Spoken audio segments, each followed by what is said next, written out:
is the winter of our discontent, made glorious summer by this sun of York.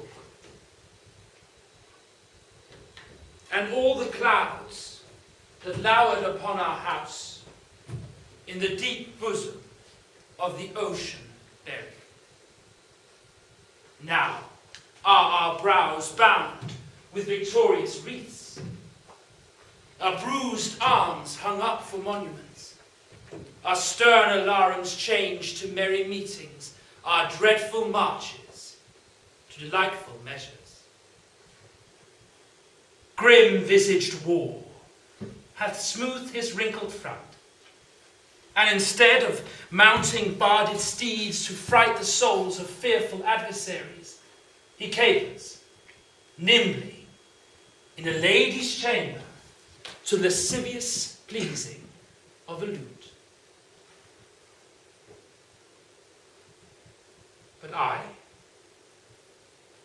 that am not shaped for sportive tricks, nor made to court an amorous looking-glass, I that am rudely stamped, and want love's majesty to strut before a wanton ambling nymph, I that am curtailed of fair proportion, cheated of feature by dissembling nature, deformed, unfinished, sent before my time into this breathing world, scarce half made up. That, so lamely and unfashionable, that dogs bark at me as I hold by them. Why I, in this weak, piping time of peace, have no delights to pass away the time, unless to spy mine own shadow in the sun, and descant on mine own deformity.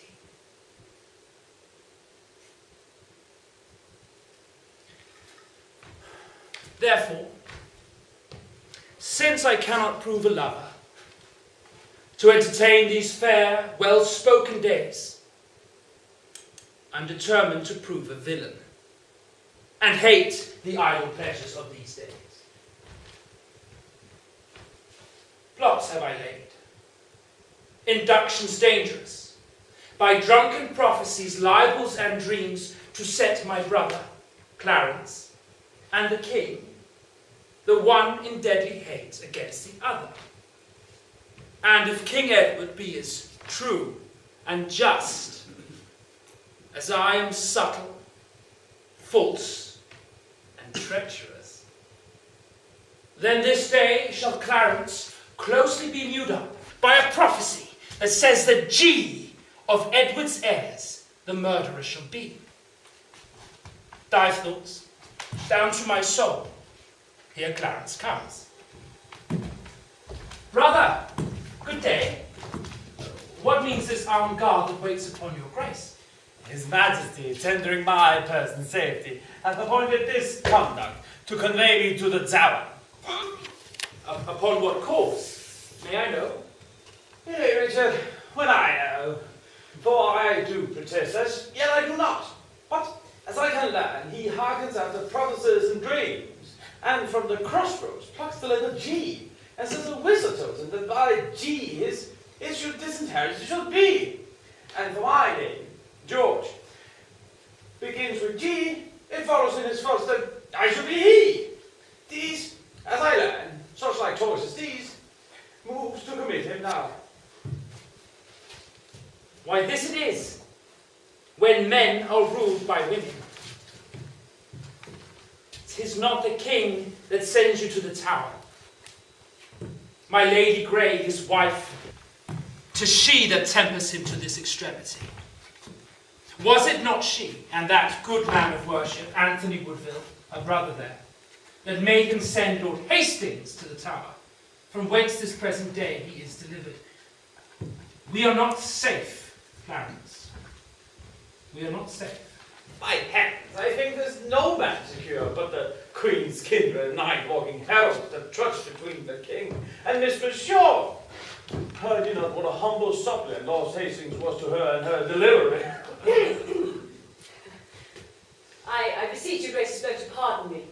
His Majesty, the King, hath straitly given in charge that no man shall have private conference of what degree soever with his brother. Even so, and it please your worship, Brackenbury, you may partake of anything we say. We speak no treason. We say the King is wise and virtuous, and his noble Queen, well struck in years, fair and not jealous. How say you, madam? Can you deny all this?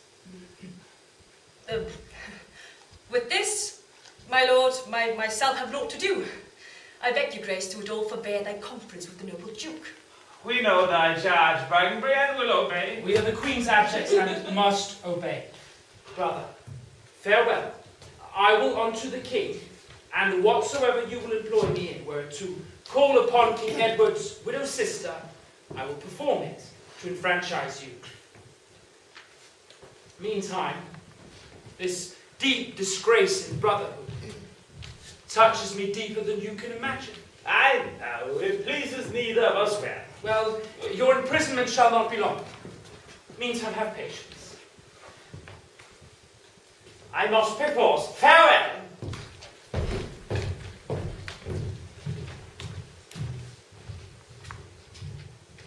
Go. Tread the path that thou shalt never return. Plain, simple Clarence. I do love thee so that I will shortly send thy soul to heaven, if heaven will take the present at our hands. But who comes here? The new delivered Hastings. Good time of day unto my gracious lord. As much unto my good Lord Chamberlain. Well are you welcome to this open air. How hath your lordship brooked imprisonment? With patience, my lord. As prisoners must. I shall live, my lord, to give them thanks that were the cause of my imprisonment. No doubt, and so shall Clarence too. For they that were your enemies are his, and have prevailed as much on him as on you. What news abroad? Oh, no news so bad abroad as this at home. The king is sickly, weak, and melancholy, and his physicians fear him mightily. This is bad news indeed. Oh, he hath kept an evil diet long, and overmuch consumed his royal person. 'Tis very grievous to be thought upon. Is he in his bed? Yes. Go you before, and I will follow you.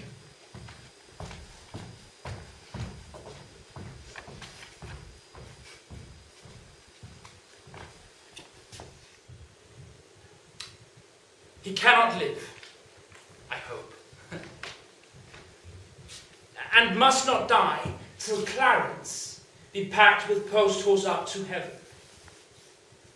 I'll in, to urge his hatred more to George, with lies well steeled with weighty arguments. And if I fall not in my deep intent, then Clarence hath not another day to live. Then God take King Edward to his mercy, and leave the world for me to bustle in. For then I'll marry Warwick's youngest daughter. What though I killed her husband and her father, the readiest way to make the wedge amends is to become her husband and her father, which will I. Not all so much for love, as for another secret close intent, by marrying her which I must reach unto. But I run before my horse to market. Clarence still breathes, Edward still lives and reigns. When they are gone, then must I count my gains.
windows that let forth thy light.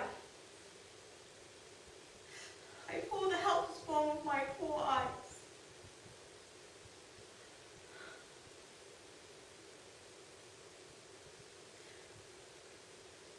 Cursed the hand that made these fatal homes.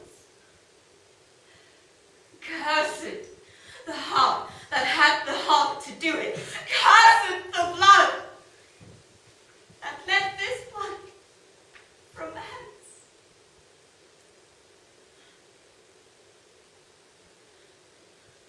If ever ye have child, abortive be it, prodigious and untimely brought to light, whose ugly and unnatural aspect may fright the hopeful mother at the view, and that be heir to his unhappiness.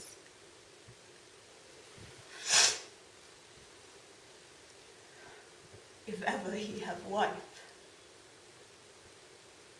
let her he made a miserable by the death of him, as I am made by my poor lord. And thee,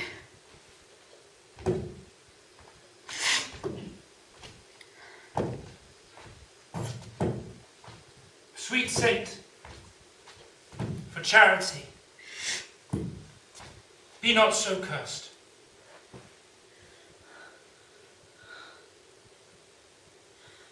foul devil, for God's sake, hence,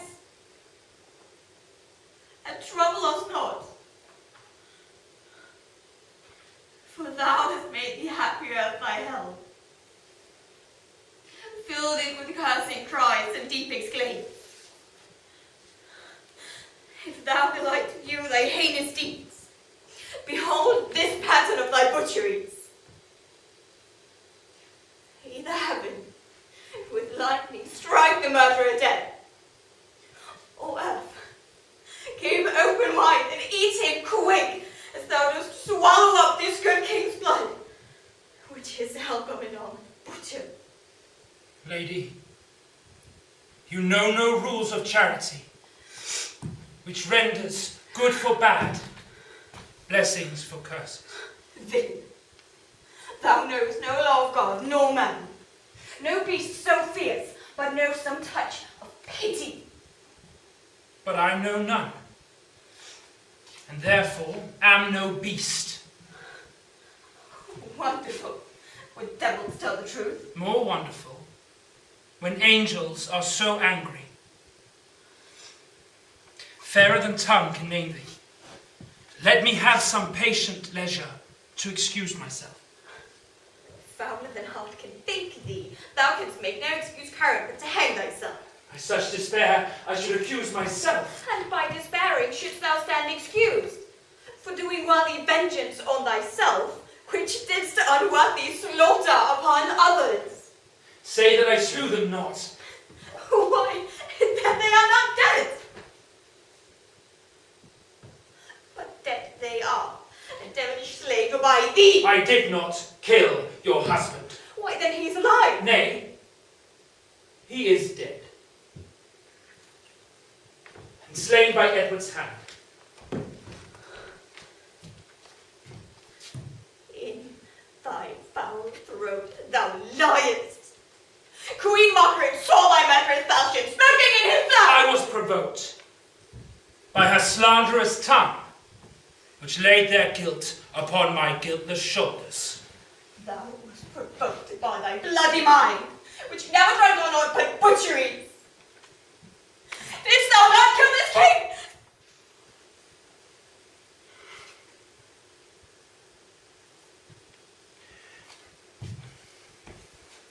I grant ye.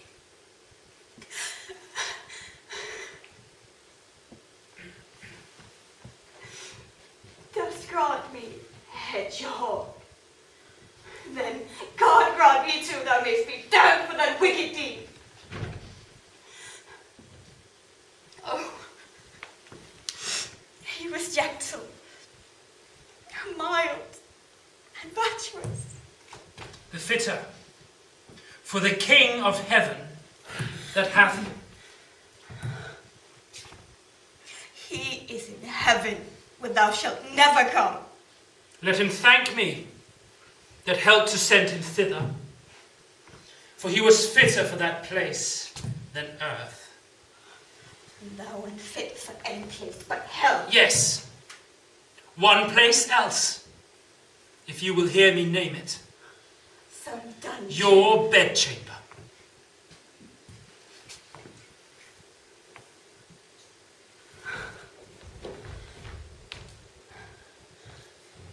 You'll rest beside the chamber where thou liest.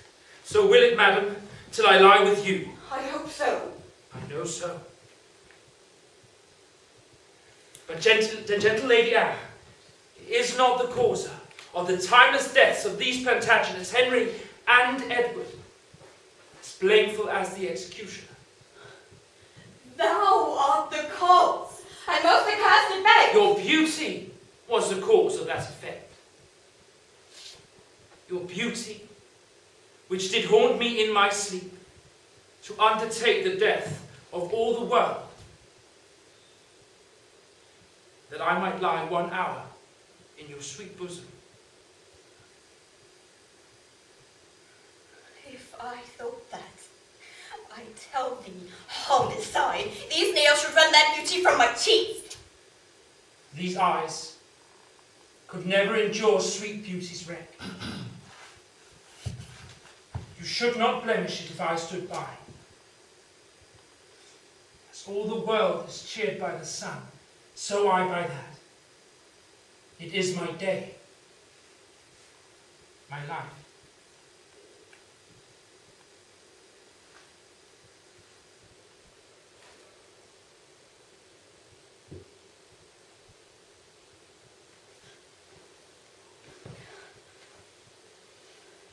Black night overshake thy day, and death thy life.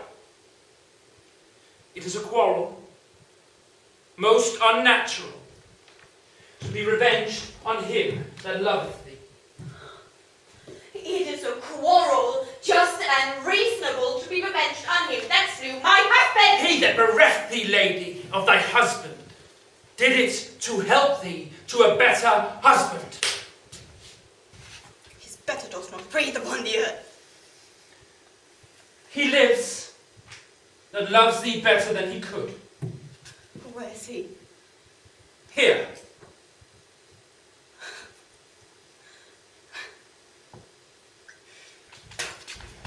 Why dost thou spit at me? Would have also poisoned for thy sake. Never came poison from so sweet a place. Never hung poison on a fouler toe.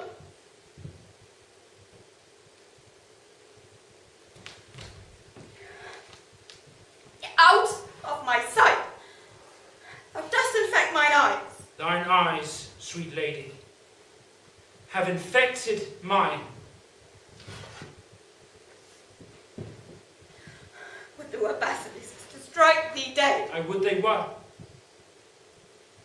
that I might die at once. For now they kill me with a living death. Those eyes of thine, from mine, have drawn salt tears. I never sued to friend nor enemy. My tongue could never learn sweet smoothing word, but now thy beauty has proposed my fee. My proud heart sues and prompts my tongue to speak.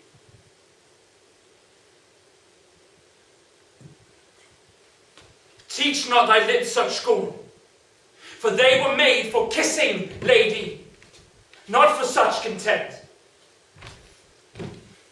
But if thy revengeful heart cannot forgive, lo, I lend thee this sharp-pointed sword, which, if thou please, to hide in this true bosom.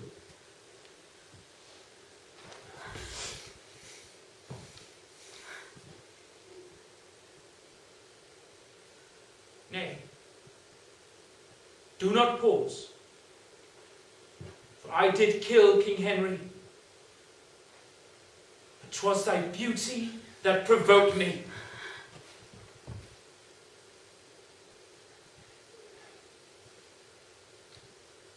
Nay, now dispatch.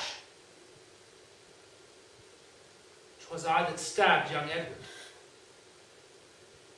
But 'twas thy heavenly face that set me on it.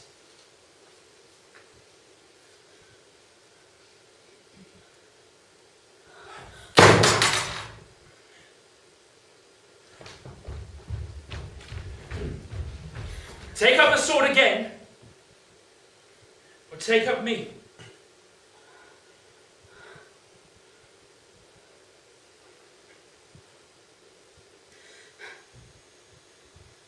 Arise, dissembler. Though I wish thy death, I will not be the executioner. Then bid me kill myself, and I will do it.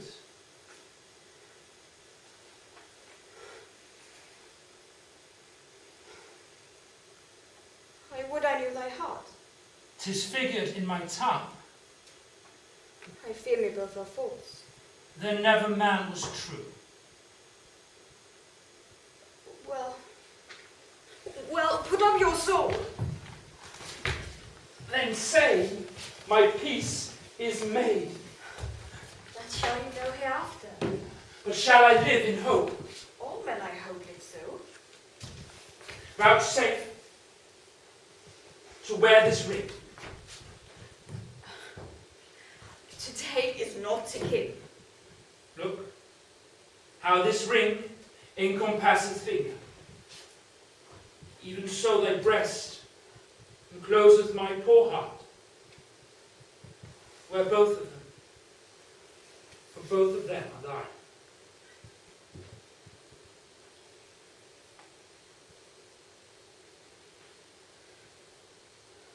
With all my heart, and much it joys me too, to see you have become so penitent.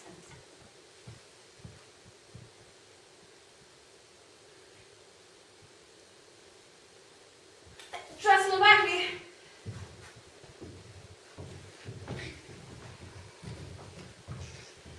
Go along with me.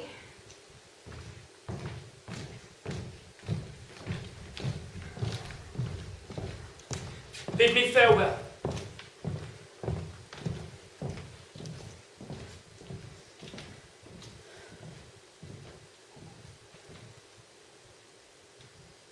Tis more than you deserve. But since you teach me how to flatter you, imagine I have said farewell already.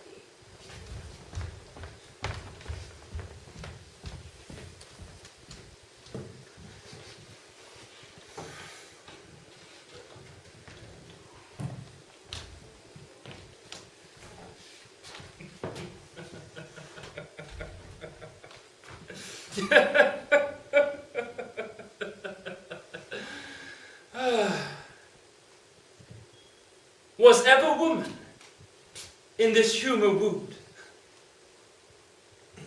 Was ever woman in this humour won? I'll have her,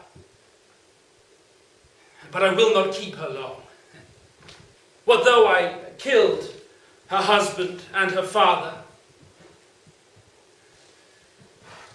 to take her in her heart's extremest hate, with tears in her eyes, curses in her mouth, the bleeding witness of her hatred by, having God, her conscience, and these bars against me, and I.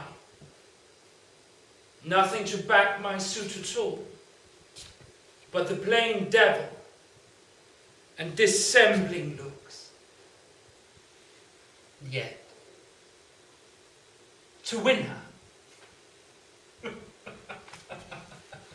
all the world to nothing. Upon my life, she finds, although I cannot, myself to be a marvellous proper man. Shine out, fair sun, till I have bought a glass, that I may see my shadow as I pass.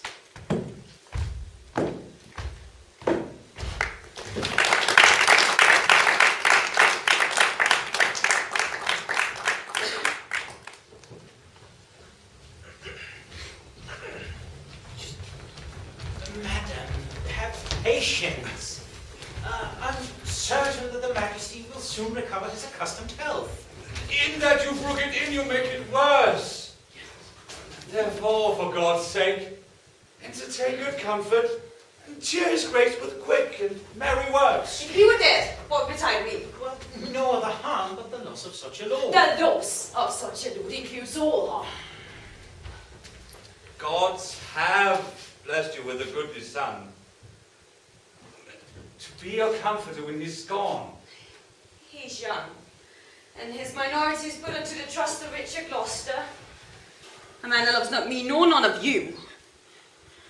Is it concluded that he shall be protector? It is determined. Not concluded yet, but so must be if the king miscarry. Here comes Buckingham and Derby. A good time of day unto your royal grace. God make your majesty joyful, as you have been. Sorry you're the king today, my lord of Derby. But now the Duchess of Buckingham and myself are come from visiting his majesty. What likelihood of his amendments? Madam, good hope. His grace speaks cheerfully. God grant him health. Did you confer with him? Madam, we did. He desires to make atonement betwixt the Duke of Gloucester and your brothers, and betwixt them and my Lord Chamberlain, and sent to warn them to his royal presence. I would all well, but that will never be. I fear our happiness is at its highest. They do me wrong, and I will not endure it. Who are they that complain unto the king that I, forsooth, am stern, and love them not? By holy Paul, they love his grace but lightly, that fill his ears with dissensuous rumours. Because I cannot flatter and speak fair, smile in men's faces, smooth, deceive, and cock, duck with French nods and apish courtesy, I must be held a rancorous enemy. Cannot a plain man live and think no harm, but that his simple truth must be abused by silken, sly, insinuating jacks? To whom in all this present speech, your grace? To thee, that hast not honesty nor grace. When have I injured thee? When done thee wrong? Or thee, or any of your faction? A plague upon you all. His royal person, whom God preserve better than you would wish, cannot be quiet scarce a breathing while, and you must trouble him with your lewd complaint. Brother of Gloucester, you mistake the matter. The king, on his own royal disposition, and not provoked by any suitor else, aiming, belike, at your interior hatred, which in your outward action show itself against my kindred, brothers, and myself, makes him to send that thereby he may gather the ground of your ill will, and so remove it. I cannot tell. The world has grown so bad that wrens make prey where eagles dare not perch. Since every jack became a gentleman, there is many a gentle person made a jack. Come, brother of Gloucester, we know your meaning. You envy my advancement and my Francis. God grant we may never have need of you. Meantime, God grants that we have need of you. My brother is imprisoned by your means, myself disgraced, and the nobility held in contempt. I never did incense his majesty against the Duke of Clarence, but have been an earnest advocate to plead for him. My lord, you do me shameful injury, falsely to draw me these vile suspects. You may deny. You were not the cause of my Lord Hastings' late imprisonment. She may, my lord. Oh, she may, Lord of Rivers. Why, who knows not, sir? She may do more, sir, than denying that. She may help you to many fair preferments, then deny her aiding hand therein, and lay those honours on your high desert. My lord of Gloucester! Too long have I borne your blunt upbraidings and your bitter scoffs. By heaven, I will acquaint his majesty with those gross taunts I have often endured. I had rather be a country servant maid than a great queen with this condition, to be thus taunted, scorned, and baited at. Small joy have I in being England's queen. And lessened be that small guard, I beseech thee. Thy honour, state, and seat is due to me. What? Threat you me with telling of the king? Tell him, and spare not. Look, what I have said, I will avouch in presence of the king. I dare adventure to be sent to the tower. 'Tis time to speak, my pains are quite forgot. Out, devil! I remember them well. Thou slewest my husband Henry in the tower, and Edward my poor son at Tewkesbury. Ere you were queen, or your husband king, I was a pack horse in his great affairs, a weeder out of his proud adversaries, a liberal rewarder of his friends. To royalize his blood, I spilt mine own. Yea, and much better blood than his or thine. In all which time, you and your husband Grey were fatuous with the house of Lancaster, and Rivers, so were you. Let me put in your minds, if you forget, what you have been ere now, and what you are, with all what I have been, and what I am. A murderous villain, and so still thou art. My lord of Gloucester, in those busy days, which here you urge to prove us enemies, we followed then our lord, our lawful king, and so should be you, if you should be our king. If I should be, I had rather be a peddler. Far be it from my heart, the thought of it. As little joy, my lord, as you suppose you should enjoy, were you this country's king. As little joy may you suppose in me that I enjoy, being the queen thereof. Hear me! You wrangling pirates that fall out in sharing that which you have pilled from me! Which of you trembles not that looks on me? Oh, gentle villain, do not turn away!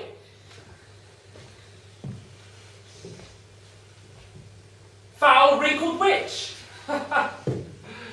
What makest thou in my sight? Wert thou not banished on pain of death? I was, but I do find more pain in banishment than death can yield me here by my abode. A husband and a son thou owest to me, and thou a kingdom, all of you allegiance. The sorrow that I have by right is yours, and all the pleasures you usurp are mine. So just discard to right the innocent. 'Twas the foulest deed to slay that babe, and the most merciless that ever was heard of. Tyrants themselves wept when it was reported. No man but prophesied revenge for it. Northumberland then present wept to see it. What were you snarling all before I came, ready to catch each other by the throat and turn you all your hatred now on me? Can curses pierce the clouds and enter heaven? Why then give way, dull clouds, to my quick curses. If not by war, by surfeit die your king, as ours by murder to make him a king. Edward thy son, which now is Prince of Wales, for Edward my son, that was Prince of Wales, died his youth by like untimely violence. Thyself a queen, for me that was a queen, outlive thy glory like my wretched self. Long mayst thou live to wail thy children's loss, and see another as I see thee now, decked in thy rights as thou art stalled in mine. Long die thy happy days before thy death, and after many lengthened hours of grief, die neither mother, wife, nor England's queen.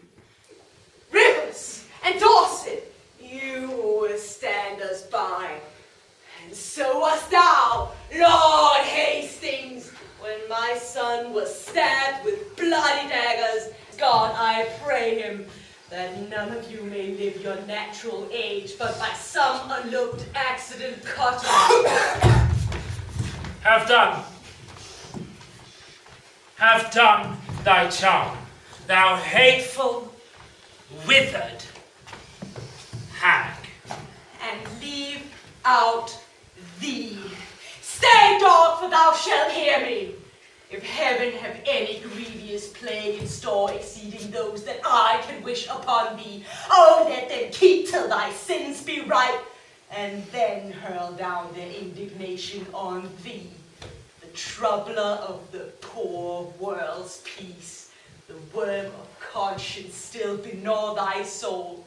Thy friends suspect for traitors while thou livest, and take deep traitors for thy dearest friends. No sleep, close up that deadly eye of thine, unless it be while some tormenting dream affrights thee with a hell of ugly devils. Thou elvish marked, abortive, rooting hog, thou that wast sealed in thy nativity, the slave of nature and the son of hell, thou slander of thy mother's heavy womb, thou rag of honor, thou detested! Oh, let me make period to my curse! It is done by me, and ends in Margaret. Thus have you breathed your curse against yourself. Poor, painted queen, vain flourish of my fortune. Why strewest thou sugar on that bottle spider whose deadly web ensnareth thee about? Fool, fool, thou whettest a knife to kill thyself. The time will come when thou shalt wish for me to help thee curse that poisonous bunchback toad. False, boating woman! End thy frantic curse, lest to harm thyself thou move our patience. Foul shame upon you! You have all moved mine! Were you well served, you would be taught your duty. Dispute not with her, she's a lunatic. Oh, that your young nobility could judge what 'twere to lose it and be miserable. Oh, marry, good counsel. Learn it, Marchioness. It toucheth you, my lord, as much as me. Yea, and much more. But I was born so high, our eyrie buildeth in the cedar's top, and dallies with the wind, scorns the sun. Your eyrie buildeth in our airie's nest, as it was one with blood, lost be it so! Have done! For shame, if not for charity. Urge neither charity nor shame to me. Uncharitably with me have you dealt, and shamefully by you my hopes are butchered! Have done! Have done! Oh, princely Buckingham, I'll kiss thy hand in sign of league and amity with thee. Thy garments are not spotted with our blood, nor thou within the compass of my curse. Oh, Buckingham, take heed of yonder dog. Look, when he fawns, he bites, and when he bites, his venom tooth will rankle to the death. Have not to do with him, beware of him. Sin, death, and hell have set their marks on him, and all their ministers attend on him. What does she say, my lady of Buckingham? Nothing that I respect, my gracious lord. What? Dost thou scorn me for my gentle counsel? Soothe the devil that I warn thee from. Oh, remember this another day, when he shall split thy very heart with sorrow, and say, poor Margaret was a prophetess.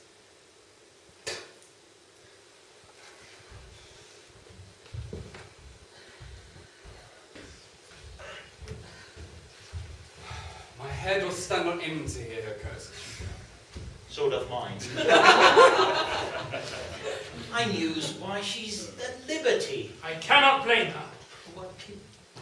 By God's holy mother, she hath known too much wrong. And I repent any part thereof that I have done to her. I never did her any to my knowledge. But you have all the vantage of her wrong. God pardon them that are the cause of it. A virtuous and Christian-like conclusion. To pray for them that have done scathe to us. So do I ever. Being well advised, that I curse now, I curse myself. Madam, His Majesty doth call for you, and for your grace, and you, my noble lords. Kate, we come. Lord, will you go with us? Madam, we will attend your grace.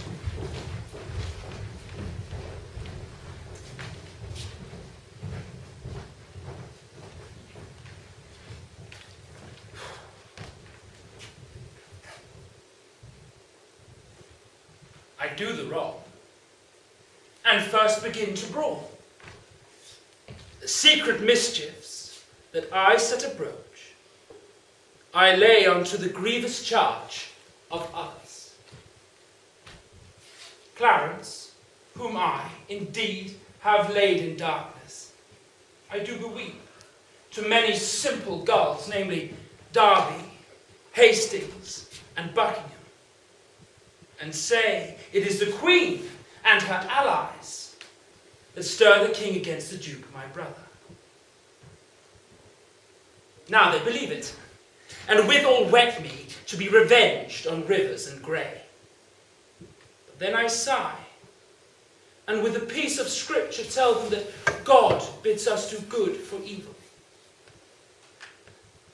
Thus I clothe my naked villainy with old odd ends stolen out of holy writ, and seem a saint when most I play the devil. But soft, here come my executioners. How now, my hardy stout resolved mates? Are you now going to dispatch the deed? We are, my lord, and come to have the warrant that we may be admitted where he is. Well thought upon, I have it here about me. When you have done, repair to Crosby Place. But sirs,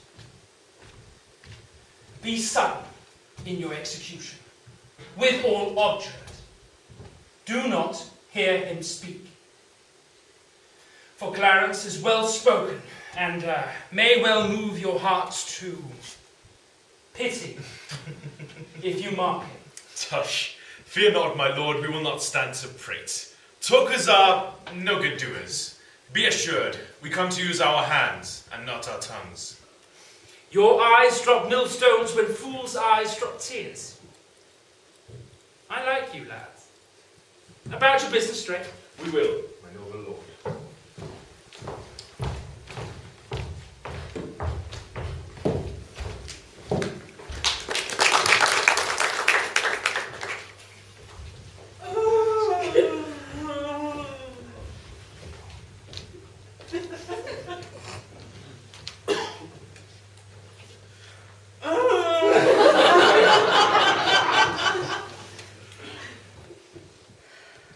Why looks my lord so heavily today? Oh, I have passed a miserable night full of ugly sights and ghastly dreams. And what was your dream? For I long to hear you tell it. Methought that I had broken from the tower and was embarked to cross to Burgundy, and in my company my brother Gloucester, who from my cabin tempted me to walk upon the hatches, and as we paced along the giddy footing of the hatches, thought Gloucester stumbled, and in falling struck me, and thought to stay overboard into the tumbling billows of the main. Lord, Lord, methought what a pain it is to drown. But awakened you not with this sore agony. Oh, my dream lengthened after life. Oh, and then began the tempest of my soul. Then came wandering by a shadow-like angel with bright hair, dabbled in blood, and squealed out loud. Clarence comes, falls, bleeding, bejeweled, Clarence, that stabbed me in the fields by Shakespeare, seize on him, furies, take him to your torments. I tremble with. But for a season could not but believe that I was in hell. Such terrible impression made that dream on me. No wonder my lord was afraid of you.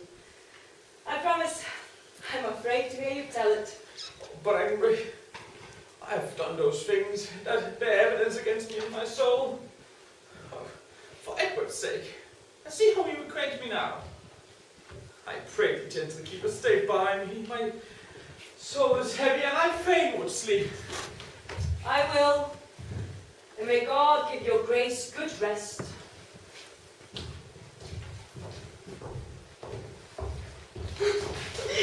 Who's here? By God, what are you, and how came you hither? I would speak with Clarence, and I came hither on my legs. Yea? Are you so brief? Oh, madam, it's better to be brief than tedious. Show her our commission. Talk no more.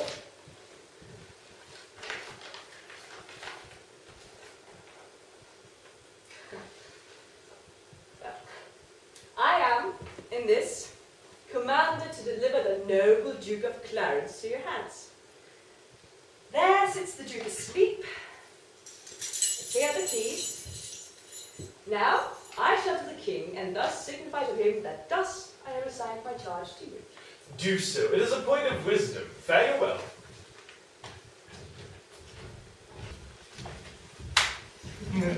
Shall we stab him as he sleeps? No, then he will say 'twas done cowardly when he wakes. When he wakes? Why, fool! He'll never wake! Till Judgment Day. What? Art thou afraid? Not to kill him, having a warrant for it, but to be damned for killing him, from which no warrant can defend us. Faith, some dregs of conscience yet hang within me. Remember our reward when the deed is done. Zounds, he dies. Ooh, I forgot the reward. Where is thy conscience now? In the Duke of Gloucester's purse. Come, shall we do this here? Take him over the costard with the hilt of thy axe, and then we will stab him in the mamsy butt in the next room. Excellent device. Make a sword of him. Ah, he stirs! Shall I strike? There we go! First, let's reason with him. Where art thou, keeper? Give me a cup of wine. You shall have wine enough, my lord. Anon. God's name, what art thou? A man, as you are. But not as I am. Right. Nor you as we are. Loyal. How darkly and how deadly dost thou speak? Your eyes do menace me. Why you look so pale? Who sent you hither, and wherefore are you come? To murder me? Aye. You scarcely have the heart to say it, and cannot therefore have the heart to do it. Wherein, my friends, have I offended you? Offended us, you have not, but the king. I shall be reconciled with him again. Never, my lord, and therefore prepare to die. Are you called for from out of a world of men to slay the innocent? What's my offence? Where's the evidence to accuse me? Before I be convicted by the course of law, to threaten me with to death is most unlawful.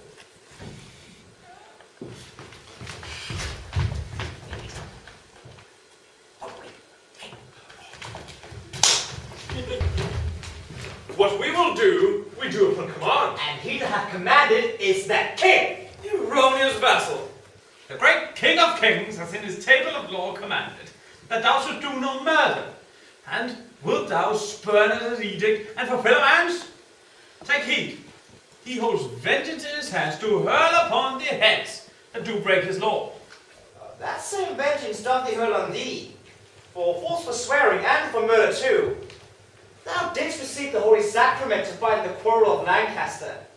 And, like a traitor to the name of God, didst break that vow, and with thy treacherous blade unripst the bowels of thy sovereign son, whom thou wast sworn to cherish and defend. How canst thou urge God's dreadful law on us, when thou hast broken in so dear degree? Alas! For whose sake did I that ill deed? For Edward, for my brother, for his sake. Why, sirs, he sent you not to murder me for this, for in this sin he is as deep as I. If you be hired for meed, go you back, and I'll send you to my brother Gloucester, who will reward you better for my life than it was for the timing for my death. You are deceived. Your brother Gloucester hates you. No. He loves me. He holds me dear. Go you to him for me. Aye, so we will. Tell him that when our princely father York blessed his 3 sons with his victorious arm and charged us from his soul to love each other, little did he think of this divided friendship. Bid Gloucester to think on that, and he will weep. Thou deceivest thyself. 'Tis he that sends us now to slaughter thee. It cannot be. For when he parted with me, he hugged me in his arms and swore, with sobs, to labor my delivery. Why, so he doth. Now he delivers you from the thraldoms of this world to the joys of heaven. Relent and save our souls. Relent! 'Tis cowardly and womanish! Not to relent is beastly, savage, and devilish. Which of you, if you are a prince's son, being pent from liberty, as I am now, 2 murderers as yourself came to you, will not entreat for life? Look behind you, Lord! Take that! That! I'll drown you in the mountain butt within!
Why so?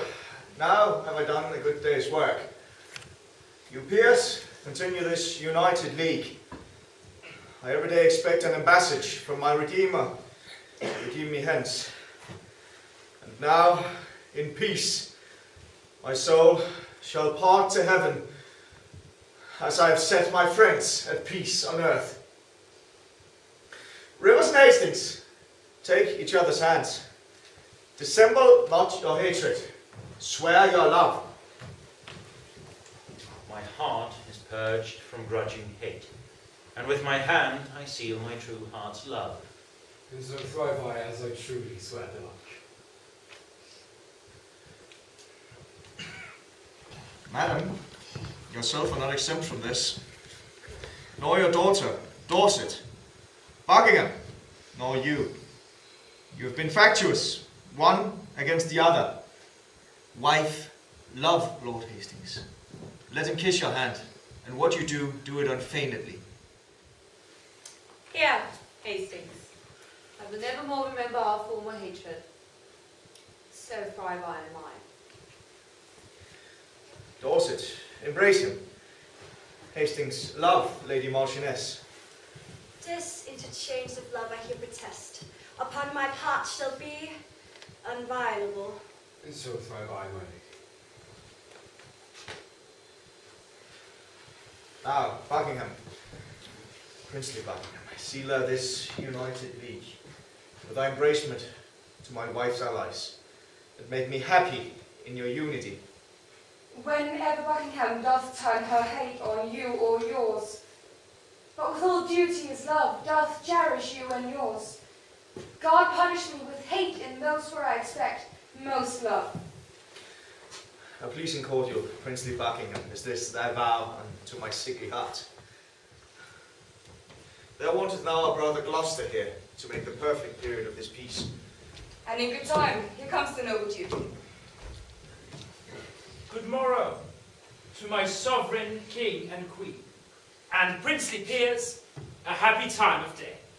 Happy indeed, as we have spent the day.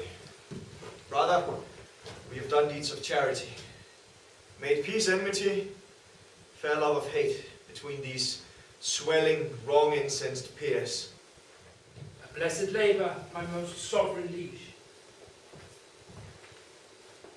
If I, unwittingly, or in my rage, have aught committed that is hardly borne by any in this presence, I do desire to reconcile me to his friendly peace. 'Tis death to me to be an enmity. I hate it, and desire all good men's love. First, madam, I entreat true peace of you, which I will purchase with my duteous service. Of you, cousin Buckingham, if ever a grudge were lodged between us. Of you, Lord Rivers, and Lord Grey, of you, that without desert have frowned on me. Dukes, earls, lords, noblemen, indeed of... Our holy day shall this be kept hereafter. I would to God all strife were well compounded.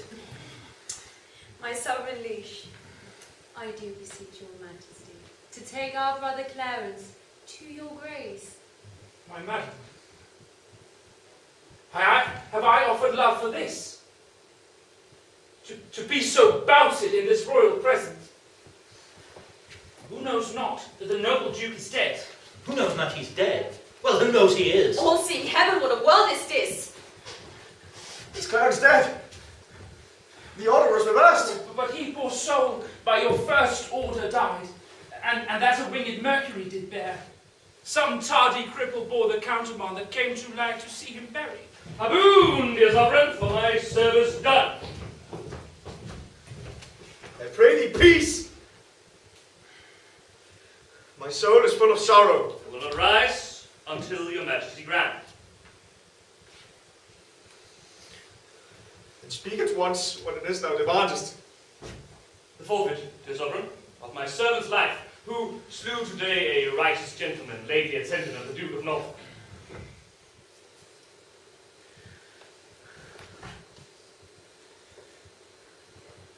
Have a tongue to doom my brother's death, and shall the same give pardon to a slave?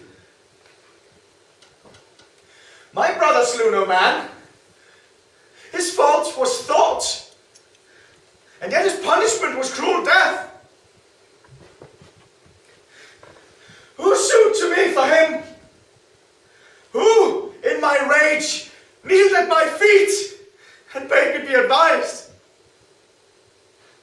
Who spake of brotherhood? Who spake of love? Who told me the poor fool did forsake the mighty Warwick and had come to fight for me? All this from my remembrance, brutish wrath sinfully plucked.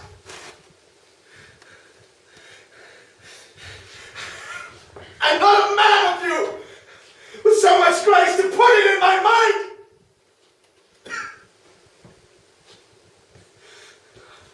Oh God, I feel that justice will take hold on me.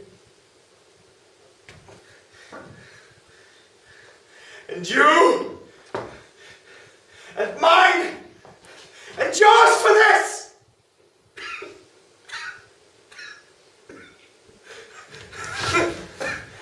Hastings, help me to my closet. Oh, Clarence.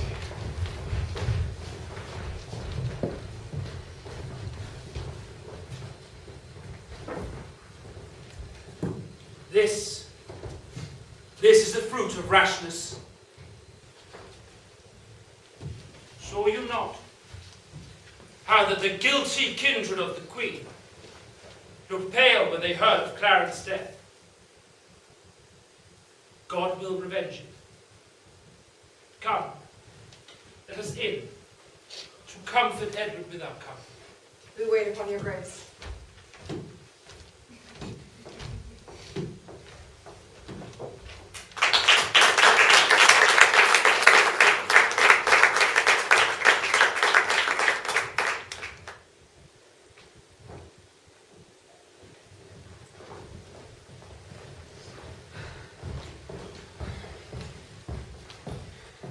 Why do you wring your hands and beat your breast and cry, "O Clarence, my unhappy son"? You mistake me much. I do lament the sickness of the king, as loath to lose him, not my Clarence's death. It were lost sorrow to will one that's lost. Then you conclude that he is dead. The king is to blame for this. God will revenge it. And I will impute you with daily prayers all to that effect. Please, the king doth love you well. You cannot guess who caused my son's death. But I can. For my good Gloucester told me. The king, provoked by the queen, devised impeachments to imprison him. Oh, that deceit should steal such gentle shapes, and with a virtuous visit hide foul guile. He is my son, yet and therein my shame. Yet for my daughter do not this deceit. Think you Gloucester did dissemble? Aye, boy. I cannot think it. Hark, what noise is this? Who shall hinder me to wail and weep? To chide my fortune and torment myself? What means this scene of rude impatience? To make an act of tragic violence? Edward, my lord, your son, our king, is dead. Why grow the branches, now the root is withered? Why wither not the leaves, the sad being gone? I have bewept a worthy husband's death, and lived by looking on his images. But now 2 mirrors of his princely semblance are cracked in pieces by malignant death. And I, for comfort, have but one false glass which grieves me when I see my shame in him. Thou art a widow, yet thou art a mother, and hast the comfort of thy children left thee. But death has snatched my husband from mine arms, and plucked 2 crutches from my feeble limbs, Edward and Clarence. Or what causify thine being but a moiety of my grief, to overgo thy plaints and drown thy cries? Oh, give me no help in lamentations. I'm not barren to bring forth complaints. For my husband, for my dear Lord Edward. Alas for both mine, Edward and Clarence. What stay had I but Edward? And he's gone. What stay had I but they, and they are gone? Was never widow had so dear loss. Was never mother had so dear loss. Alas, I am the mother of these moans. I am your sorrow's nurse, and I will pamper it with lamentations. Madam, bethink you, like a careful mother of the young prince, your son. Think straight forward. Let him be crowned. In him your comfort lives. Drown desperate sorrow in dead Edward's grave, and plant your joys in living Edward's throne. Madam! Oh, madam, have comfort. All of us have cause to wail the dimming of our shining star.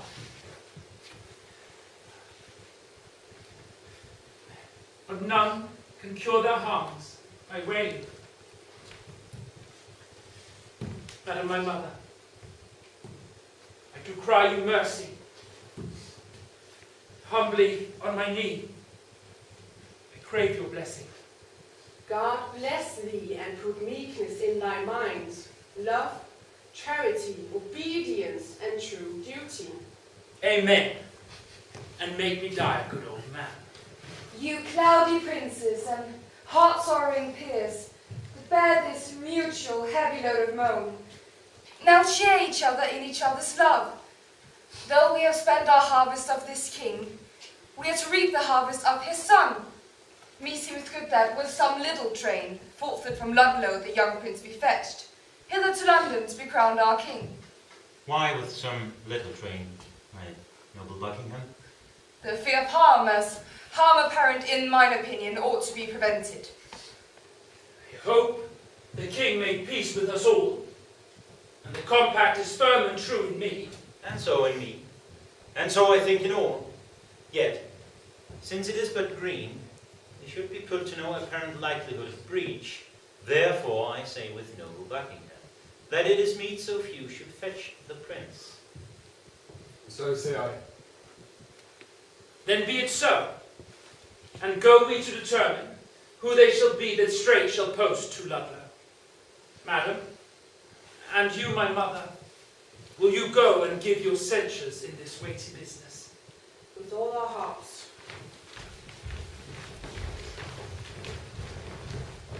My lord,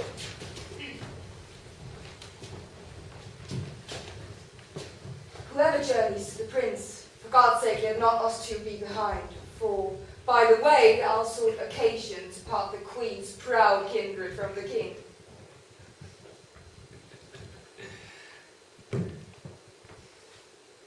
My other self, my counsel's consistory, my oracle, my prophet. I, like a child, go by thy direction. Come, towards Ludlow then, who will not stay behind.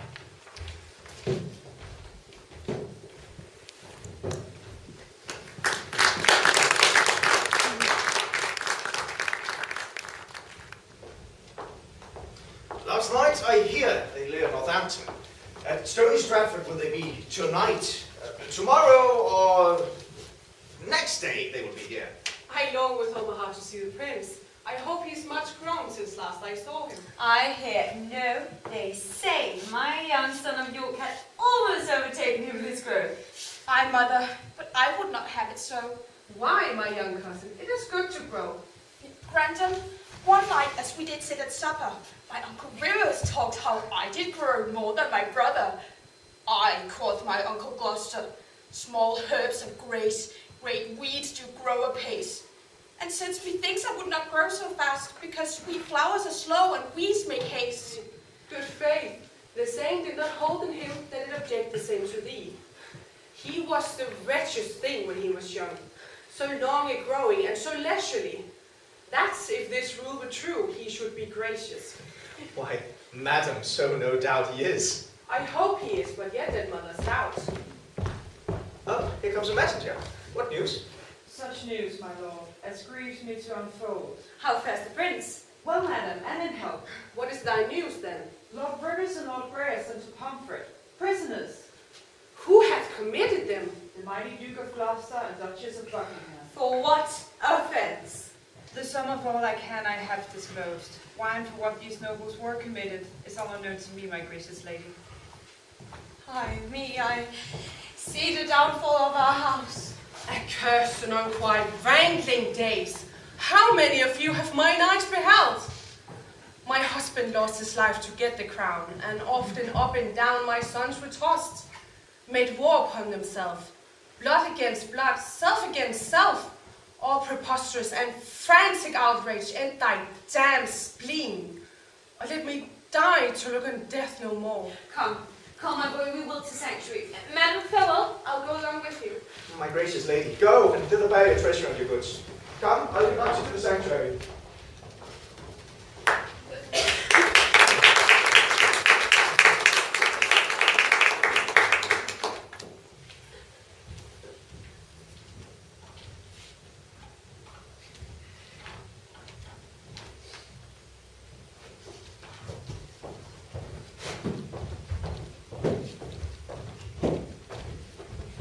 Welcome, sweet prince, to London, to your chamber. Welcome, cousin. I thought, sovereign, the weary way hath made you melancholy. No, uncle, but our crosses on the way have made it wearisome, tedious, and heavy.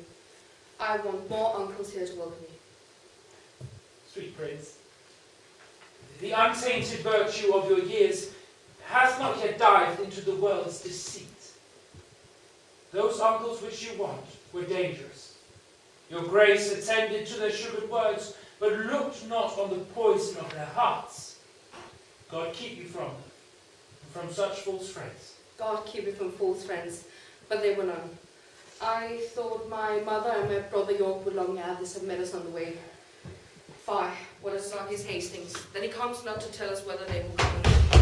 And in good time here comes the sweaty lord. Welcome, my lord. What will our mother come? The queen, your mother, and your brother York take the country.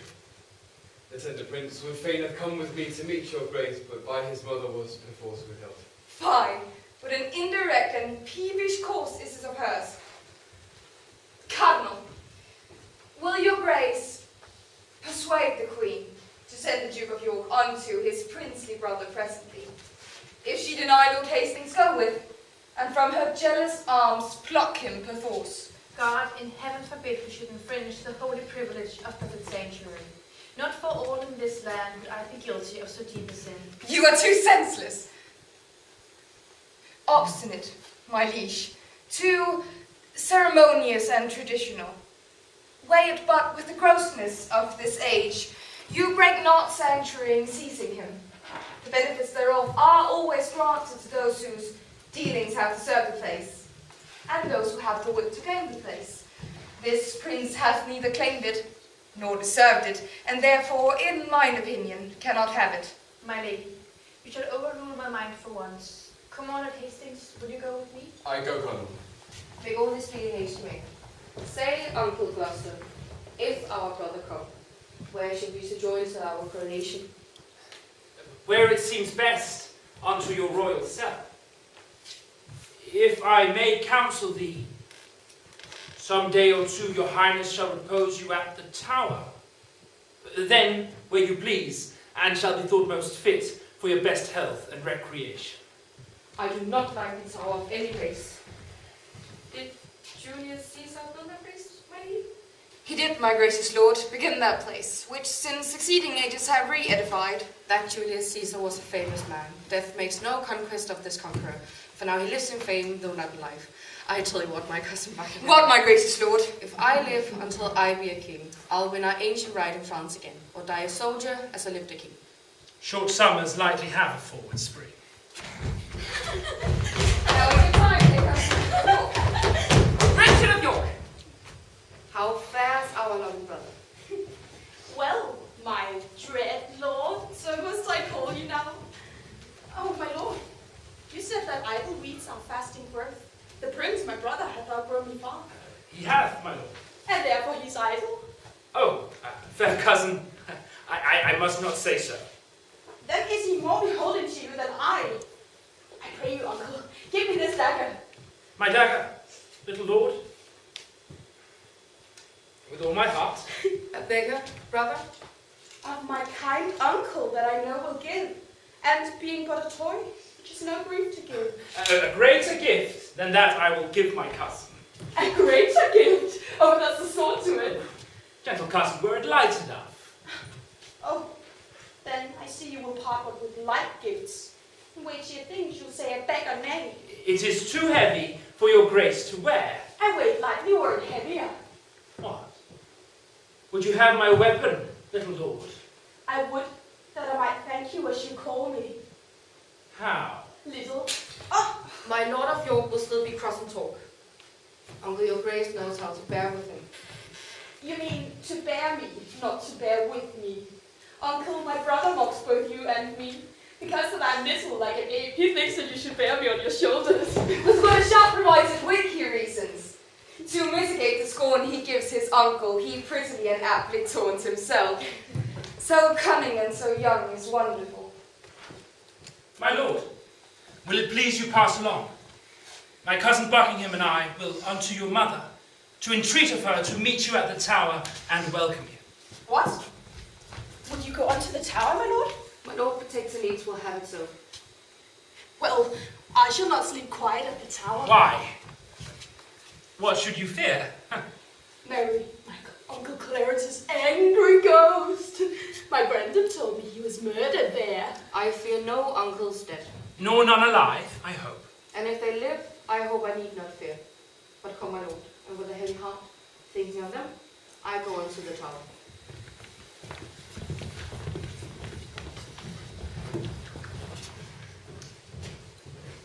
'Tis a parlous boy, bold, quick, ingenious, forward, capable. He is all the mother's, from top to toe. Well, let them rest. Come hither, Catesby. Thou knowest our reasons urged upon the way. What thinkst thou? Is it not an easy matter to make William Lord Hastings of our mind, for the installment of this noble duke in the seat royal of this famous isle? Hastings, for his father's sake, so loves the prince that he will not be one to war against him. What thinks of then of Derby? What will he? He doth all in all as Hastings does. Well then, no more but this. Go, gentle Catesby. Summon Hastings tomorrow to the tower, to sit about the coronation. If thou dost find him tractable to us, encourage him and show him all our reasons. If he be leaden, icy, cold, unwilling, be thou so too, and so break off your talk, and give us notice of his inclination. My noble lords, lady, with all the heed I may. Now, my lord, what shall we do if we perceive Lord Hastings will not yield to our complots? Chop off his head. But come, let us sup betimes, that we may digest our complots in some form.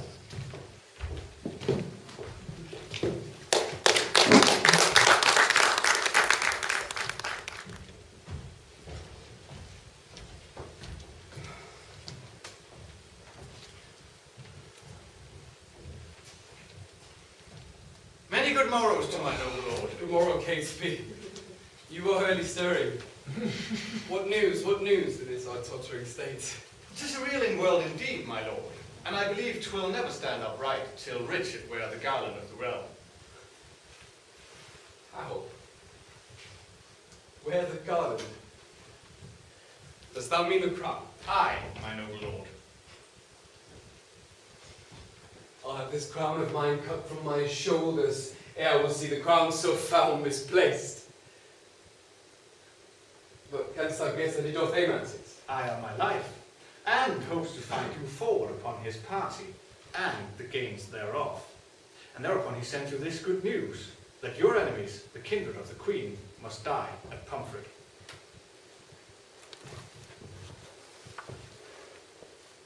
Indeed, I have no mourn of that news. At least they have been still mine enemies.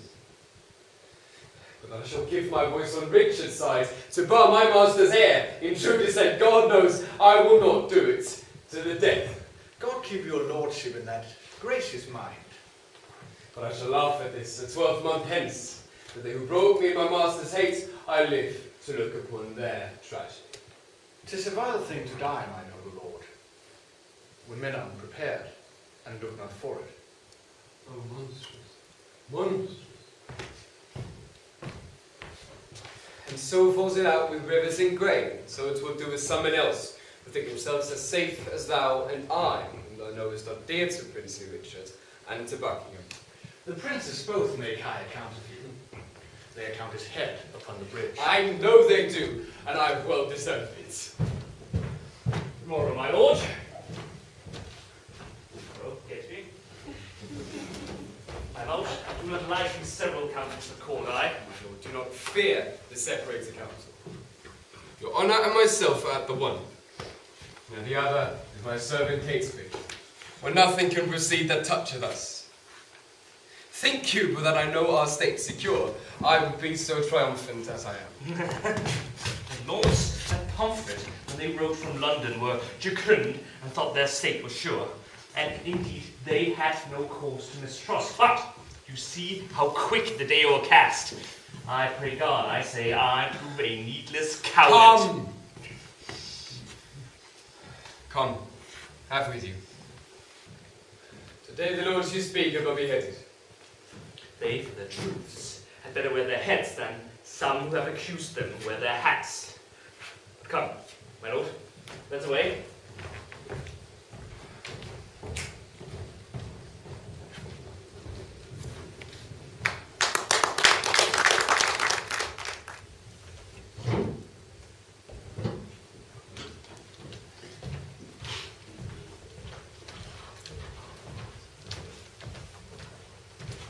Come, bring forth the prisoners!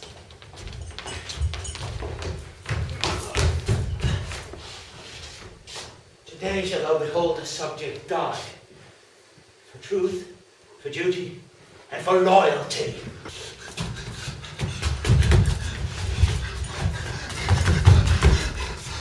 God keep the prince from all the pack of you, and not you all damned bloodsuckers.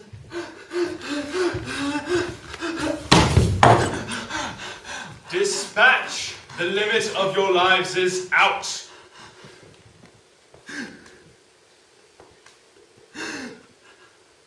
How Margaret's curse has fallen upon our heads. For standing by when Richard stabbed his son. Then curse you Hastings. Then curse you Buckingham. Then curse you Richard. And remember God to hear her praise for them as now for us. Make haste! The hour of death is expiate. Come, Grail, let's embrace, and take our leave until we meet in heaven.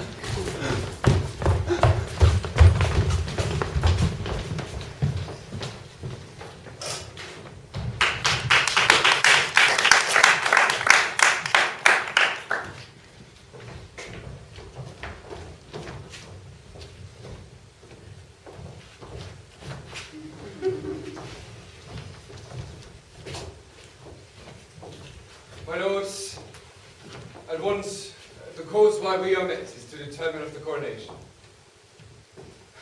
In God's name speak, when is the royal day? Are all things fitting for that royal time? They are, and want but nomination. Who knows the Lord Protector's mind herein? Who's most inward with the royal duke? Your grace, you think, should soonest know his mind. Who I? We know each other's faces, but for our hearts, he knows no more of mine than I of yours, nor I no more of his than you of mine. Lord Hastings, you and he are near in love. I thank her grace, I know he loves me well.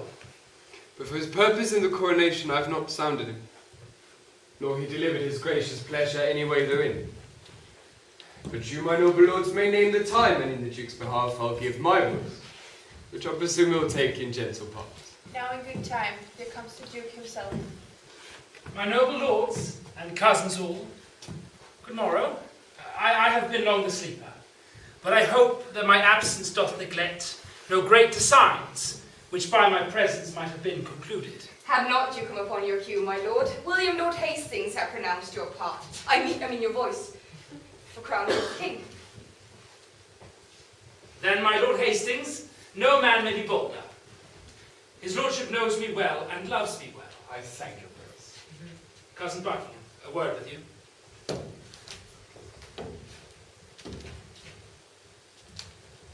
Catesby hath sounded Hastings in our business, and finds a testy gentleman so hot, as he will lose his head ere give consent. Withdraw you hence, my lord. I'll follow you. His grace looks cheerfully and smooth today. There's some conceit or others like him when he doth pick good moral with such a spirit. But what of his heart perceived you in his face by any likelihood he showed today? Marry, there was no man here he's offended. For were he would have shown it in his looks. I pray God he be not, I say. I pray you all. Tell me what they deserve, that have conspired my death with devilish plots of damned witchcraft, and that have prevailed upon my body with their hellish charms. I say, my lord, they have deserved death. Then be your eyes witness to this ill. Behold, mine arm is like a blasted sapling, all withered up. And this be Edward's wife, that monstrous witch, that by her witchcraft thus hath marked me. If she had done such a thing. Yeah. Thou protector of this damned strumpet, tellest thou me of this? Thou art the traitor. Off with his head! By St. Paul, I swear I will not die until I see the same. Look that it be done. The rest, march on with me.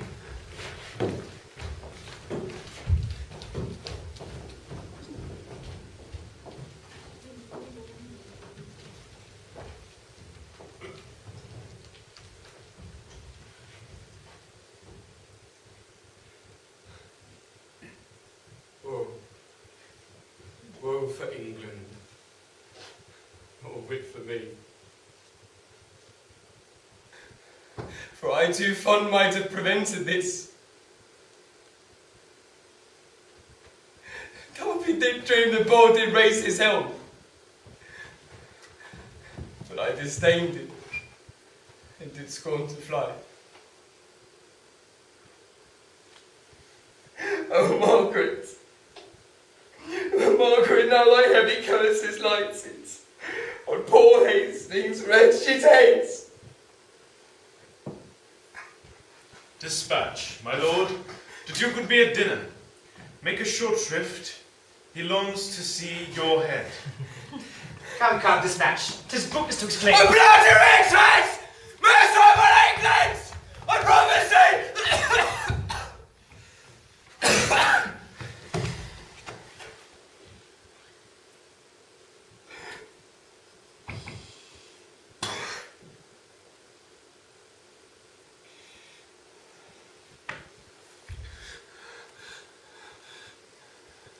Come. Leave it to the block. Bear him my head. The love in me! The sea shall be dead! Ah!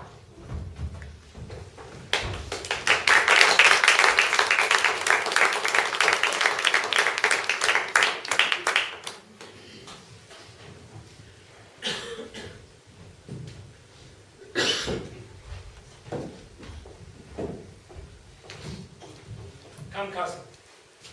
Canst thou quake and change thy colour, as if thou wert distraught and mad with terror? Tut, I can counterfeit the deep tragedian, tremble and start a wagging of a straw. But what, is Catesby gone? He is. And look, he brings the mayor along. Lord Mayor, recently... Here's the head of that ignoble traitor! Too dangerous! And not suspected, Hastings! So dear, I loved the man that I must weep. I thought him the most harmless and plain creature that breathed upon this earth a Christian. Well, he was the covetous sheltered traitor that ever lived. What you imagine, or almost believe, the subtle traitor this day had plotted in the council house to murder me and my good lord of Gloucester. What? Had he so? What? Think you we are Turks, or infidels? Or that we would, against the form of law, proceed thus rashly to the villain's death, and not the extreme peril of the case, our person's safety, the peace of England, enforced us to this execution. Now fair befall you, he deserved his death. And you, my good lords both, have well proceeded to warn false traitors from the like attempts. Yet had we determined he should not die until your lordship came to see his death, which now this, the loving haste of these our friends, somewhat against our meaning, have prevented. Because, my lord, we would have had you heard the traitor speak, and timorously confess the manner and the purpose of his treason, that you may well have signified the same unto the citizens, who haply may misconstrue us in him and wail his death. My lord, your grace's word shall serve as well as I had seen or heard him speak. And doubt you not, right noble princes both. But I'll acquaint our duteous citizens with all your just proceedings in this course. Go after cousin of Buckingham, infer the bastardy of Edward's children, urge his hateful luxury and bestial appetite, which stretched to their servants, their daughters, their wives.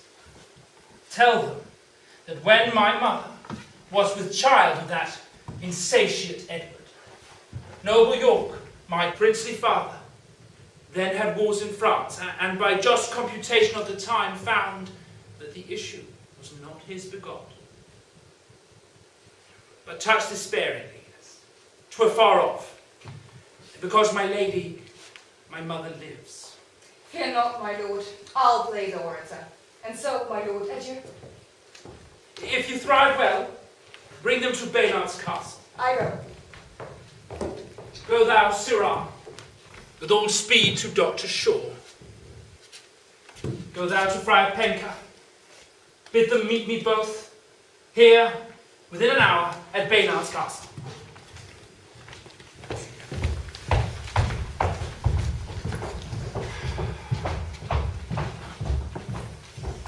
Now will I in to draw the brats of Clarence out of sight, and to give notice that no manner of person at any time have recourse unto the princes.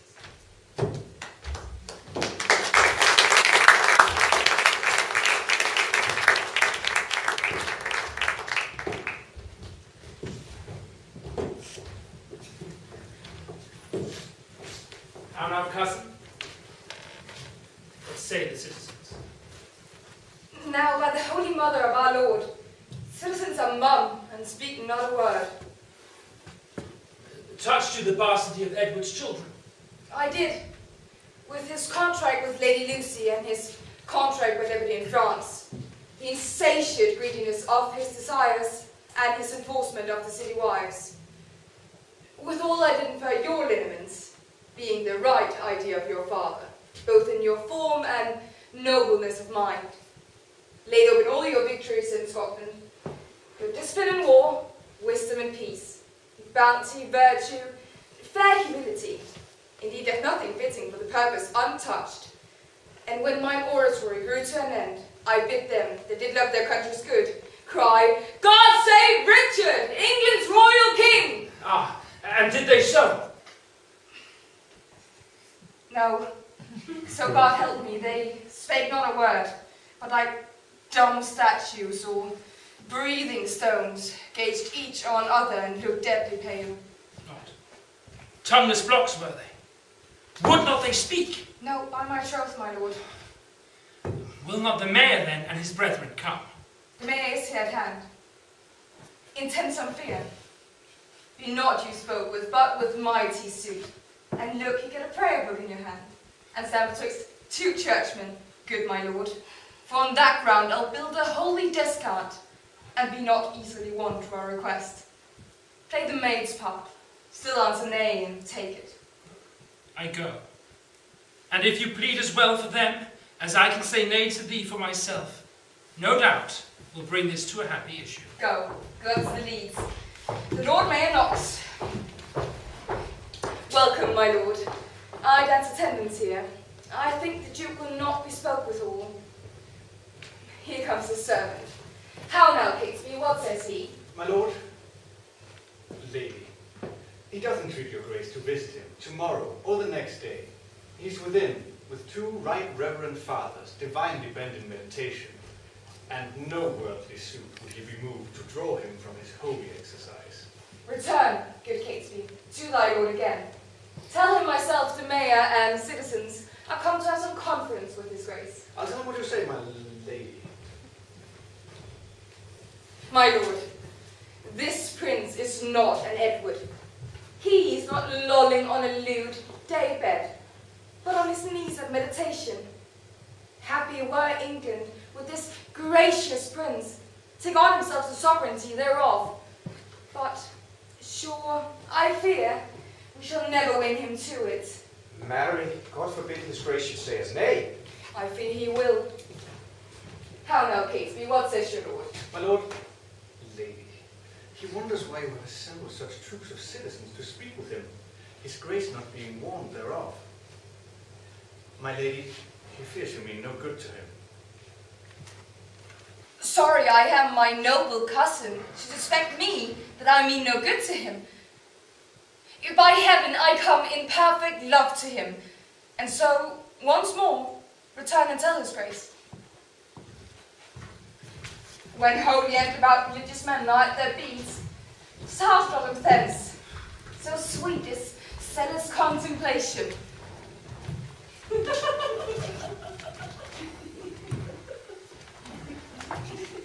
See why he stands between two clergymen. Too cross a virtue for a Christian prince, to stay him from the full of vanity, and see a book of prayer in his hand. True ornaments to know a holy man. Famous Plantagenet, most gracious prince, lend favourable ears to our request, and pardon us the interruption of thy devotion and right Christian zeal. My lady, there needs no such apology. I rather beseech you pardon me, who, earnest in the service of my God, neglect the visitation of my friends. But leaving this, what is your grace's pleasure? I do suspect I have caused some offence, which seems disgracious in the city's eyes, and that you come to reprehend my ignorance. You have, my lord. Would it might please your grace at our entities to amend that fault? Else wherefore breathe I in this Christian land? Then no. It is your fault that you resign the supreme seat, the throne majestical, the sceptred office of your ancestors, to the corruption of a blemished stock, which to recure we heartily solicit your gracious self to take on you the charge and kingly government of this your land, not as protector, steward, substitute, or loading factor for another's gain, but as successively from blood to blood, your right of birth, your empery, your own. I know not whether to depart in silence or to bitterly speak in your ear. Your love deserves my thanks, but my desert unmeritable shuns your high request. So much is my poverty of spirit, so mighty and so many my defects, as I had rather hide me from my greatness than in my greatness covered to be hid. But, God be thanked, there is no need of it. The royal tree hath left us royal fruit, which mellowed by the stealing hours of time will well become the seat of majesty, and make, no doubt, us happy by his will. On him I lay what you would lay on me, the rights and fortunes of the happy stars, which God defended I should wring from him. My lord, this argues conscience in your grace, but the respects thereof are nice and trivial, all circumstances well considered. You say that Edward is your brother's son. So say we too, but not by Edward's wife. In an unlawful bed he got this Edward, whom our manners term the prince. More bitterly could I expostulate, save that for reverence to some alive I give sparingly to my tongue. Then, good my lord, take to your royal self this proffered benefit of dignity. Do, good my lord, your citizens entreat you. Refuse not, mighty lord, this proffered love. Grant them their suit, my lord. Alas, would you heap these cares on me? I am unfit for state and majesty. If you refuse it, as in love and seal, loath to dispose the child your brother's son. As well we know your tenderness of heart, and gentle, kind, effeminate remorse. Yet whether you accept our suit or no, your brother's son shall never reign our king. But we will plan some other in the throne, to the disgrace and downfall of your house. And in this resolution here, we leave you. Come, citizens, sounds, I'll entreat no more. Oh, cousin of Buckingham, do not swear. Call them again, my lord, and accept their suit. Do, good my lord, lest all the land do rue it. Would you enforce me to a world of care? Well, call them back. I am not made of stone, but penetrable to your kind entreaties, albeit against my conscience and my soul. Cousin of Buckingham, and you sage, grave men, since you will buckle fortune on my back, I must have patience to endure the load. But God, he knows, and you may partly see how far I am from the desire thereof. God bless your grace. We see it and will say it. In saying it, you shall but speak the truth. Then I salute you with this kingly title. Long live Richard, England's royal king! Long live the king!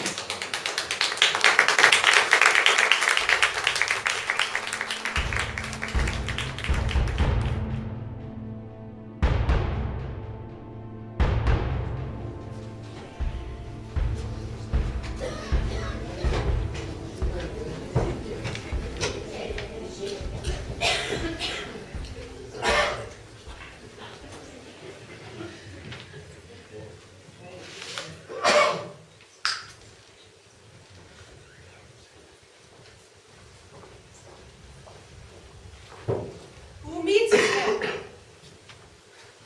Now for my life, just wandering to the tower on pure heart's love to greet the tender princess. Daughter, well met. God give your graces both a happy and a joyful time of day. As much to you, good sister. Whither away? No farther than the tower, and as I guess upon the like devotion as yourselves, to congratulate the gentle princess there. Kind sister, thanks, we'll do all together. And in good time, here the lieutenant comes. How doth the prince and my young son of York? Right well, dear madam. By your patience, I may not suffer you to visit them. The king hath straitly charged the contrary. The king? Why, who's that? I cry your mercy, I mean the Lord Protector. The Lord protect him from that kingly title. I am the mother who should keep me from them. I am their father's mother, I will see them. Their arm I am in law and love their mother. Then bring me to their sight. No, madam, no.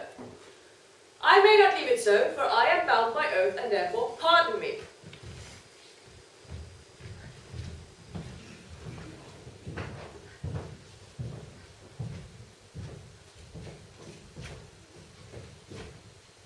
If I should meet you ladies 1 hour hence, I would salute your Grace of York as mother and reverend looker on of 2 noble queens. Madam, you must straight to Westminster, there to be crowned Richard's royal queen.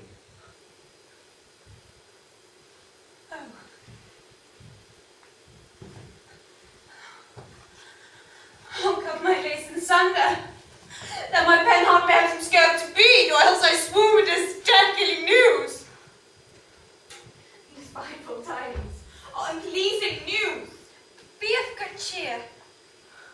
Mother, how fares your grace? If thou wilt outstrip death, go across the seas and liberate Richmond from the reach of hell. Go, lest thou increase the number of the dead, and make me die the thrall of Margaret's curse. Nor mother, wife, nor England's counted queen. Full of wise care is your counsel, madam. Make all this swift advantage of the time. She shall have letters from me to my son to meet you and welcome you there. Oh, ill dispersing wind of misery! Oh, my cursed womb, the bed of death! Come, madam. In all haste I will send. And I in all unwillingness will go. I would to God that the inclusive badge of gold and metal that must round my brow were red hot steel to seal me to the grave.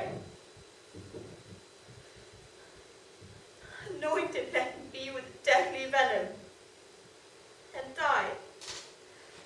No men can say God save the queen. Go, poor soul. I envy not thy glory. Oh, when I say I looked on Richard's face, this was my wish. Be thou, quoth I, accursed for making me so young, so old a widow. And when thou wentst, let sorrow haunt thy bed, and be thy wife, if any be so mad. life of thee, as thou hast made me by my dear Lord's death.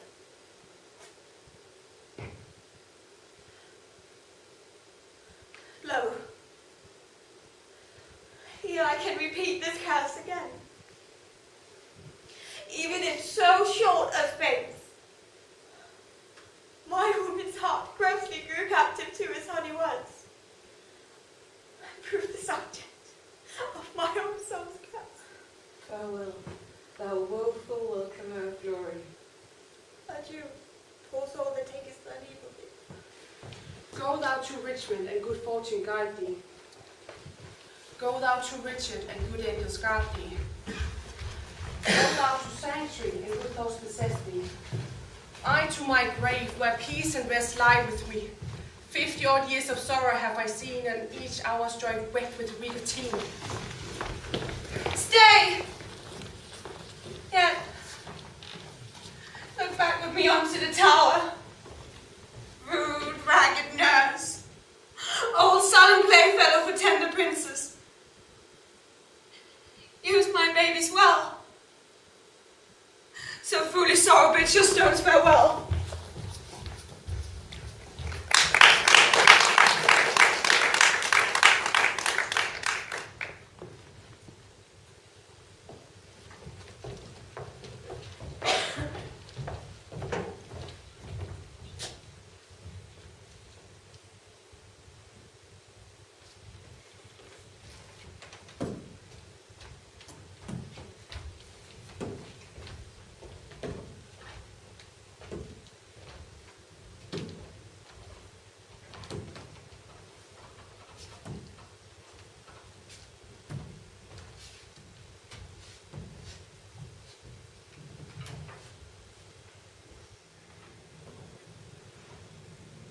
Stand all apart. Cousin of Buckingham. My gracious sovereign. Thus high, by thy advice and thy assistance, is King Richard seated. Why Buckingham? I say I would be king. Why, so you are, my thrice renowned liege. Am I king? 'Tis so. But young Edward lives. True, noble prince. True, noble prince. Cousin, thou wert not wont to be so dull. Shall I be plain?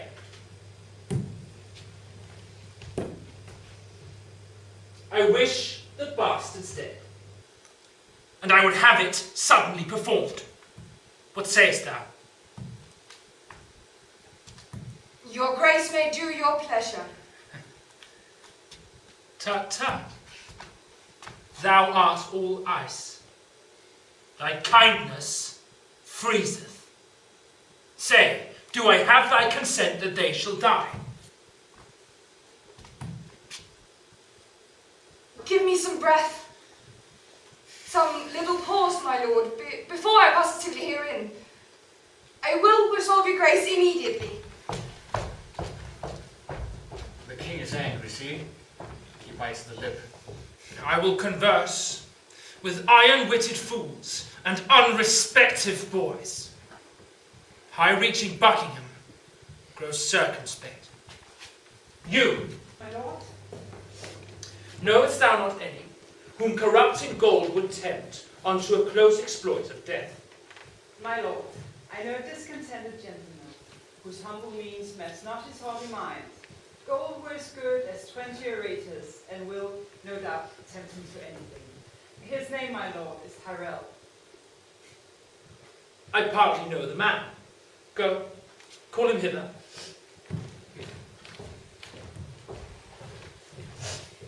The deep revolving, witty Buckingham no more shall be the neighbour to my counsel. How now, what news?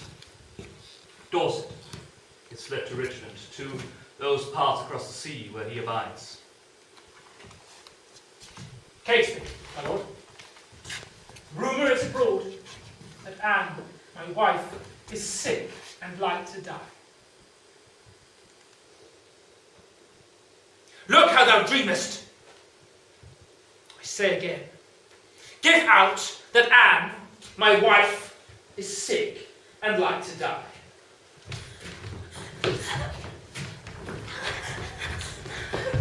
I must be married to my brother's daughter, or else my kingdom stands on brittle glass.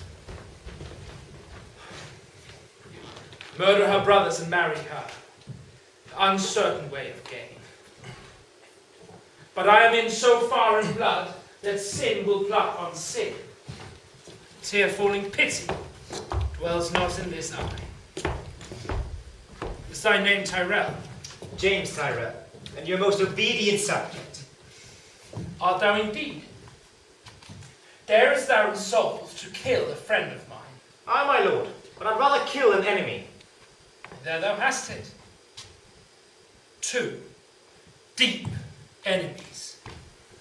Foes to my rest and my sweet sleep's disturbers.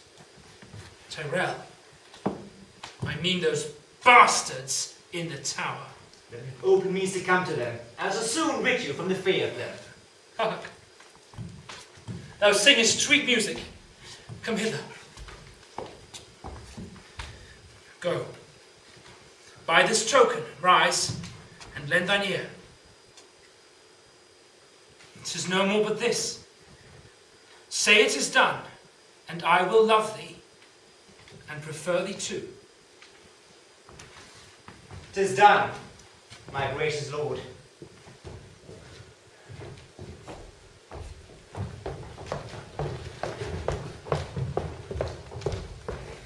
My lord, I have considered in my mind the late demand you did sound me in. Well, let that pass. Dorset is fled to Richmond. I hear that news, my lord. My lord, I claim your gift. My due by promise, the earldom of Hereford and the movables, which you promised I should possess. What says your highness to my just demand? As I remember, Henry VI did prophesy that Richmond should be king, when Richmond was a little peevish boy. King. Perhaps. Perhaps. My lord! How chance the prophet at that time could not have told me I, being by, that I should kill him. My lord, your promise of the earldom! When last I was at Exeter, the mayor in courtesy showed me a castle and called it Rougemont, at which name I started because a bard of Ireland told me once I should not long live after I saw Richmond. My lord! I? What's o'clock? I'm thus bold to put your grace in mind of what you promised me. Well, but what's o'clock? Upon the stroke of 10. There let it strike. Why did it strike? Because, that like O Jack, thou keepest the stroke betwixt thy begging and my meditation. I am not in the giving vein today. Why then resolve me whether your grace will or no!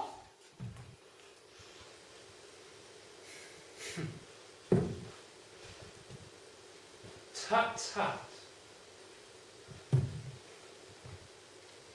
Thou troublest me. I am not in the vein!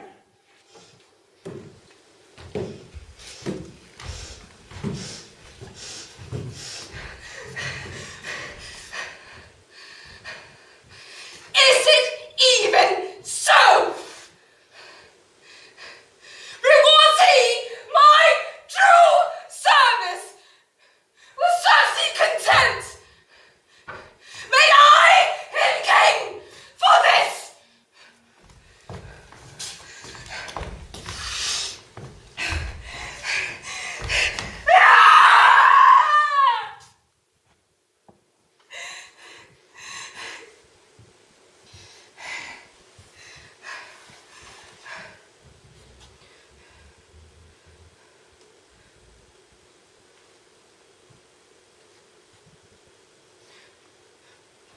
And let me think on Hastings, and be gone, while my fearful head is on.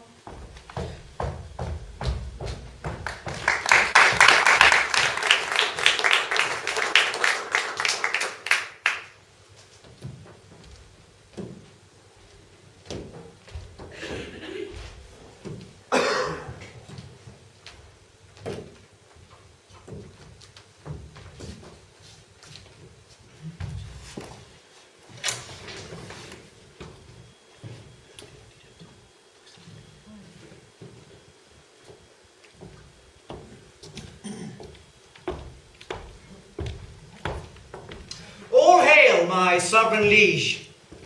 Kind Tyrell, am I happy in thy news? If to have done the thing you gave in charge beget your happiness, be happy then, for it is done, my gracious lord. But didst thou see them dead? Aye, my lord. And buried, gentle Tyrell? The chap of the tower buried them, but how or in what place I do not know. Come to me, soon and after supper, and thou shalt tell the process of their death. Meantime, but think how I may do thee good, and be the inheritor of thy desire. Farewell till soon.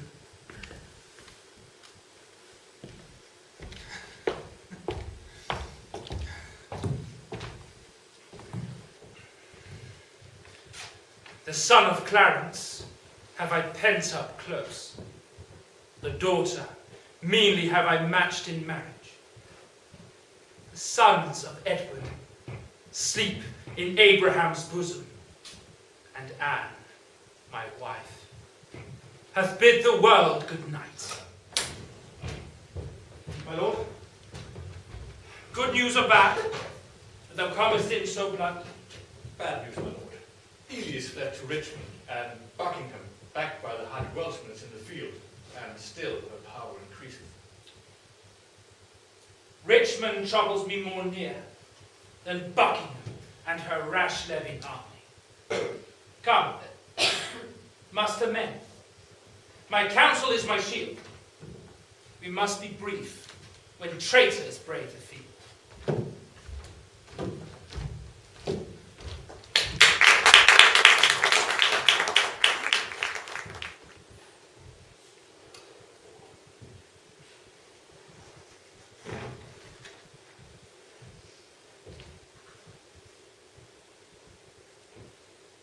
So now prosperity begins to mellow and drop into the rotten mouth of death.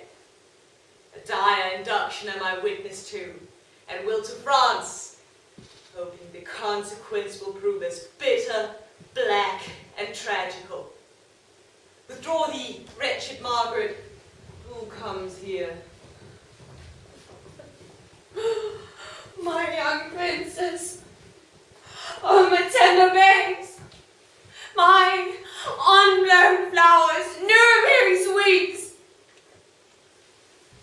If yet your gentle souls lie in the air, and be not fixed in dew perpetual, hover about me with your airy wings, and hear your mother's lamentation. So many miseries have crazed my voice, that my woe-weary tongue is mute and dumb. Edward Plantagenet, why art thou dead? Plantagenet doth quit Plantagenet. Edward for Edward pays a dying debt. Oh, that thou wast as well for the grave as thou couldst yield a melancholy seed. Then would I hide my bones, not rest them here. Oh, who had any cause to mourn but I? If ancient sorrow be most reverend, give mine the benefit of seniority, and let my woes frown on the upper hand. If sorrow can admit society, tell all your woes again by viewing mine. I had an Edward till a Richard killed him. I had a Harry till a Richard killed him. Thou hadst an Edward till a Richard killed him. Thou hadst a Richard till a Richard killed him. Thou hadst a Clarence too and a Richard killed him. From forth the kennel of thy womb hath crept a hellhound that doth hunt us all to death. That dog that had his teeth before his eyes thy womb let loose to chase us to our graves. Oh, Harry's wife, triumph not in my woes. God witness with me, I have wept for thine. Bear with me.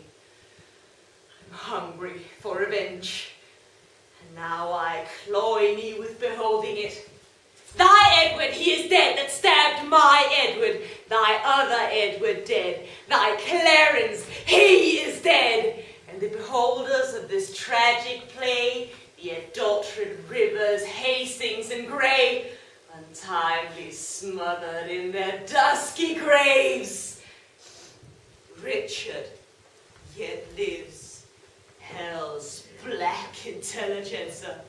Cancel his bond of life. Dear God, I pray that I may live to say the dog is dead! Without its prophecy, the time would come that I should wish for thee to help me curse that bottle spider, that foul punchback toad. I called thee then, vain flourish of my fortune. I called thee then, poor shadow, painted queen, the presentation of but what I was. Where is your husband now?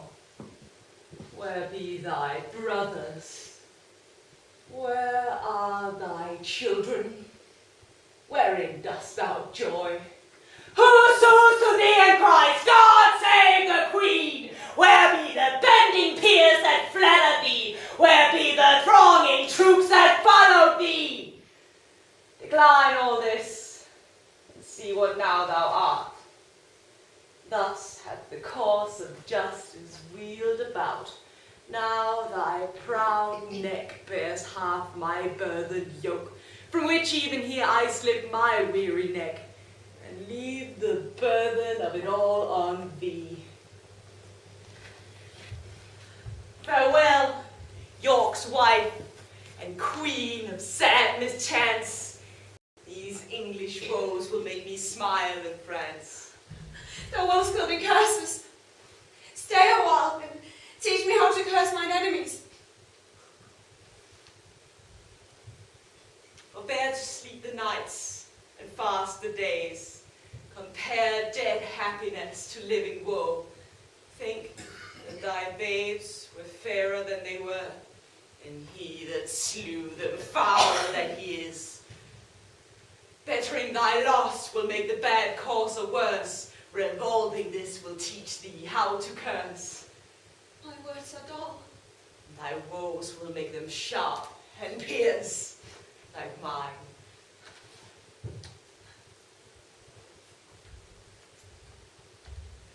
Why should calamity be full of words? Poor breathing orators of misery.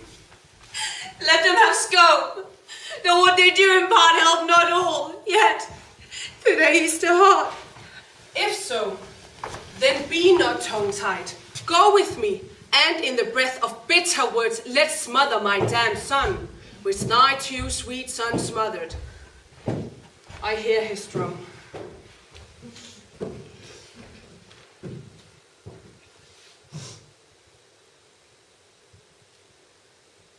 Who intercepts my expedition?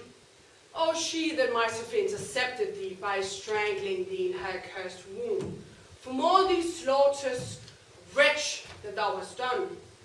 Hidest thou that forehead with a golden crown, where should be graven, if that right were right, the slaughter of the prince that earned that crown, and the dire death of my two sons and brothers? Tell me, thou villain slave, where are my children? Thou told, where is your brother Clarence, and little that Plantagenet his son? Where is kind Hastings? Rivers, grey. Let not the heavens hear these telltale women rail against the Lord's anointed. Either have patience and entreat me fair, or with the clamorous report of war, thus will I drown your exclamations. Art thou my son?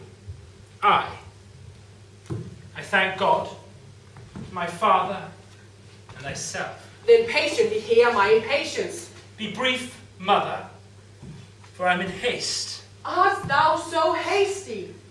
I have stayed for thee, God knows, in anguish, pain, and agony. And came I not at last to comfort thee? No, by the holy rood thou knowest it well.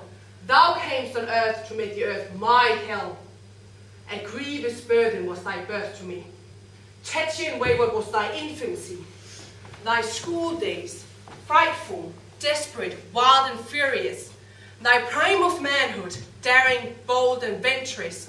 Thy age confirmed, proud, subdued, bloody, treacherous, more and yet more harmful, kind hatred. You speak too bitterly. Hear me a word, for I shall never speak to thee again.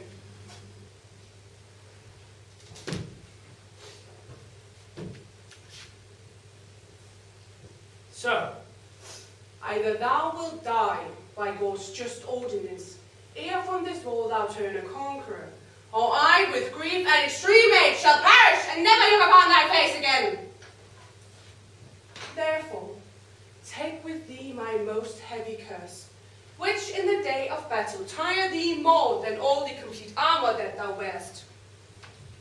My prayers on the adverse party fights, and there the little souls of Edward's children whisper the spirits of thine enemies, and promise them success and victory.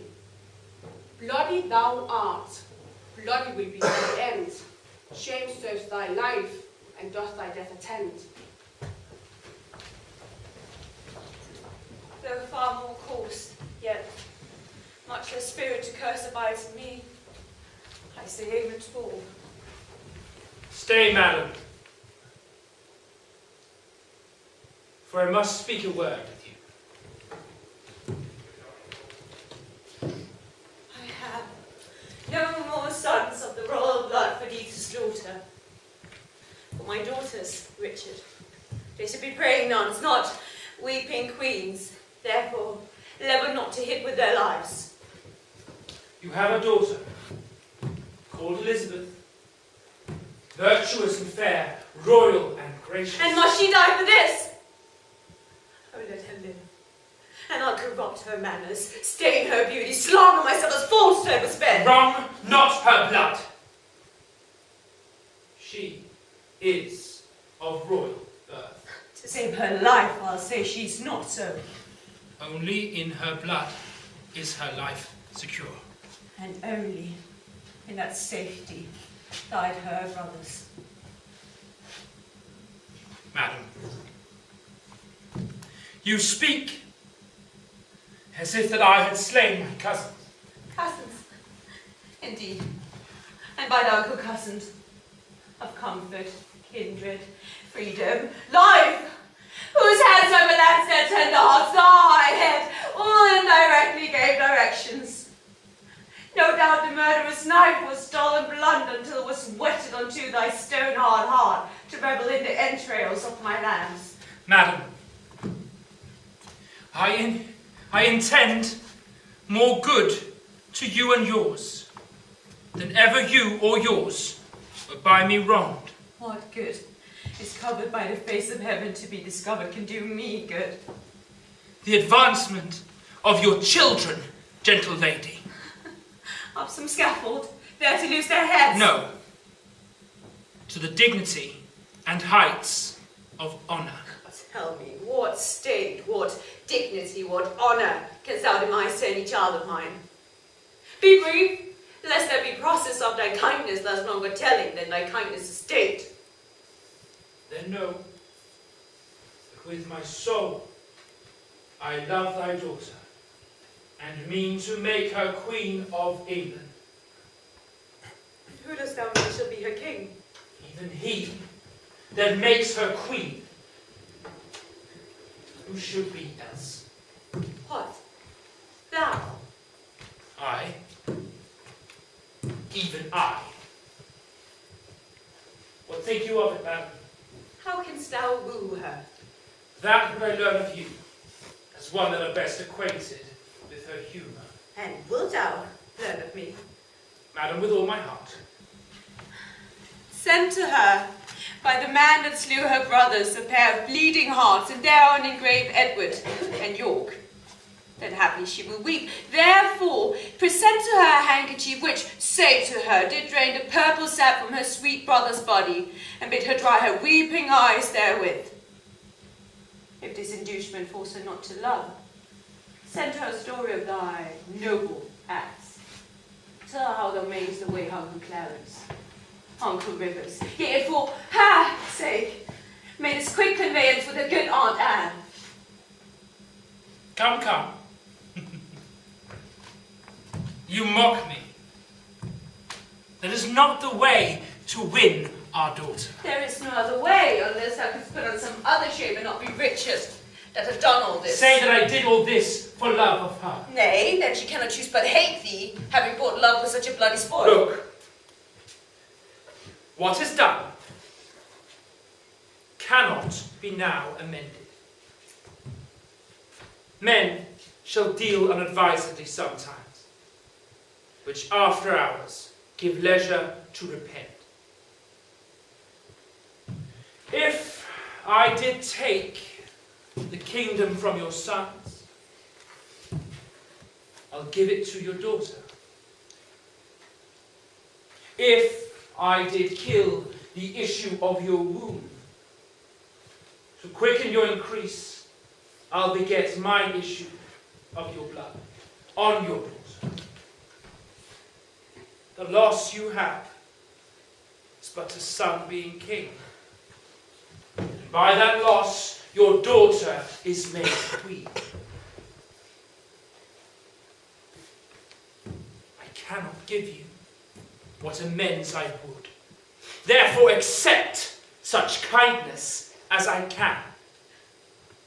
Again shall you be mother to a king, and all the ruins of distressful times repaired with double riches of content. What?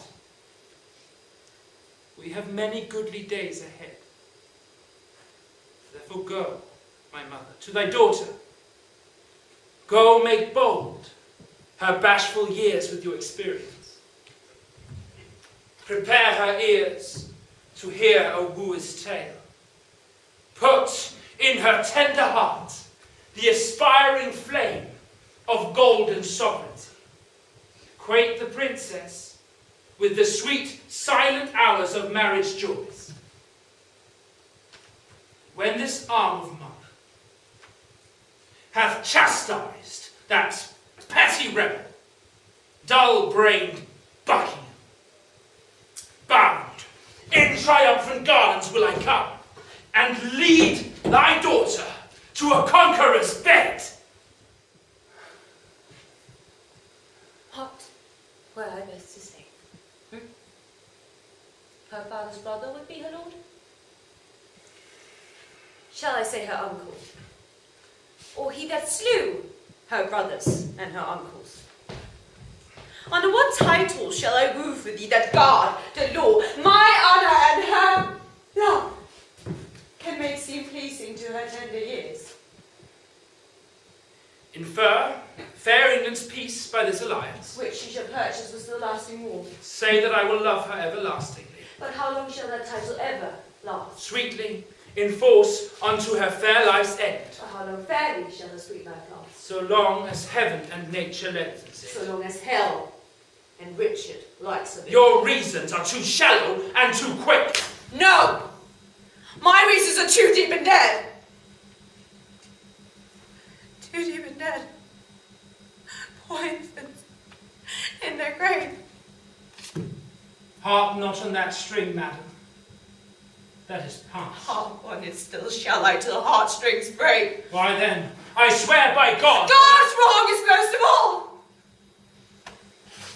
If thou hadst failed to break an oath by God, the unity the king thy brother made had not been broken, nor my brother slain.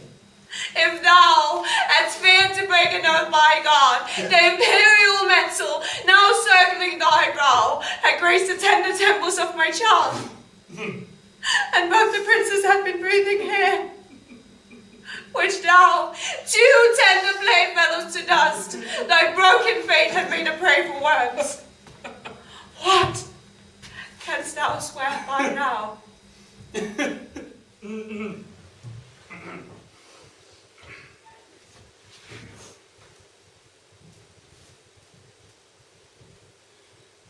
Heaven and fortune, bar me happy hours. Day, yield me not thy light, nor night thy rest. Be opposite, all planets of good luck to my receive, if with pure heart's love immaculate devotion, holy thoughts, I tender not thy beauteous, princely daughter. In her consists my happiness and thine. Without her falls to this land and me, to thee herself, and many a Christian soul, death, desolation, ruin, and decay. Cannot be avoided but by this. Will not be avoided but by this. Therefore, good mother, I must call you so. Be the attorney of my love to her. Plead what I will be, not what I have been. Not my deserts, but what I will deserve. Shall I be tempted by the devil thus? Aye, if the devil tempt thee to do good. But thou didst kill my children. And in your daughter's womb I bury them.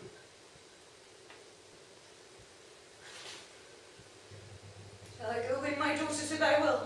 And be a happy mother by the deed. I go. Write to me very shortly, and you shall understand from me her mind. Bear her my true love's kiss. And so, farewell.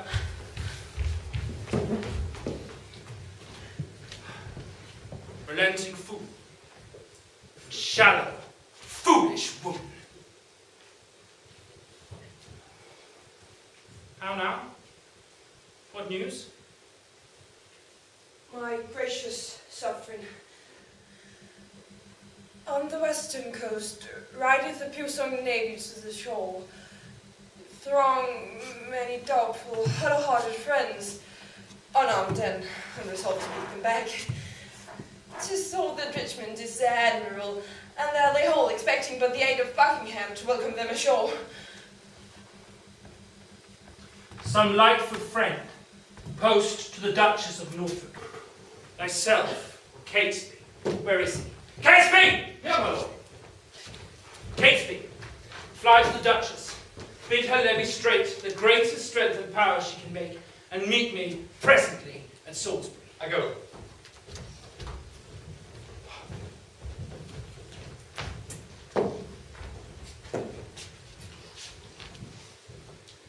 How now, what news with you?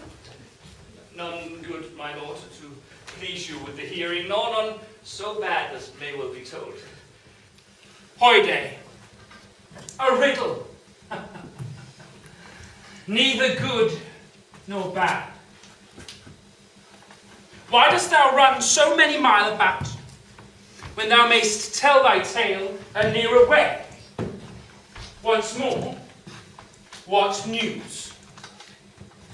Richmond is on the sea. There let him sink, and be the seas on him.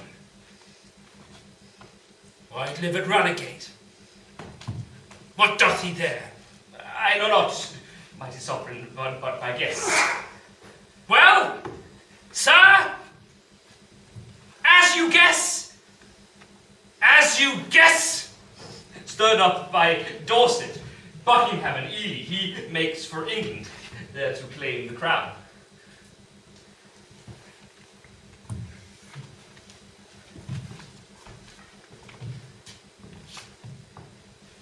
Is the chair empty? Is the sword unswayed? Is the king dead? The empire unpossessed? Heir of York, is there alive but we? And who is England's king but great York's heir? Then tell me, what doth he upon the sea? Unless for that, my liege, I cannot guess. Unless for that he comes to be your liege, thou canst not guess wherefore the Welshman comes. Thou wilt revolt, fly to him. No, mighty sovereign, therefore mistrust me not. Where is thy power then to beat him back? Where are thy tenants and thy followers? Are they not now upon the western shore, safe conducting the rebels from their ships? No, mighty sovereign, my friends are in the north. Called friends to Richard!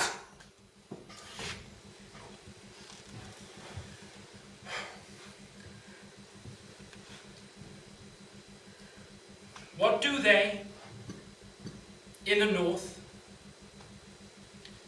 when they should serve their sovereign in the west? They've not been commanded, mighty sovereign. If it please your grace to give me leave, I'll muster up my friends and meet your grace where and upon what time it best please your grace. Aye. Thou wast begone to join with Richmond. I will not trust you, sir. Most mighty sovereign, you have no cause to hold my friendship doubtful. I never was, nor never will be false.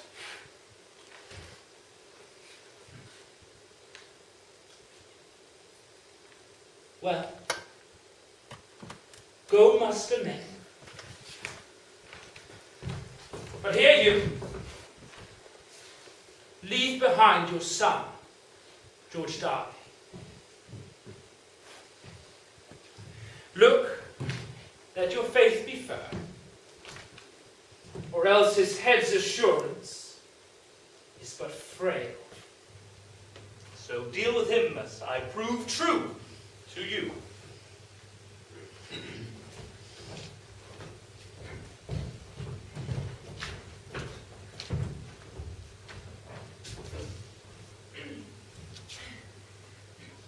My gracious sovereign, now in Devonshire, as I, by friends, am well advertised, Sir Edward Gormley and Lord Freeling, Bishop of Exeter, his brother there, and many more confederates on arms. In Kent, the Guildfords on arms, and every other more competitors flock to the aid, and still their power increaseth. Sir Thomas Lowell and Lady Marchioness Dorset to set my liege in Yorkshire on arms. My lord, the army of the Duchess of Buckingham. Out! Out on you, owl! Nothing but songs of death! Take that, until thou bringest me better news!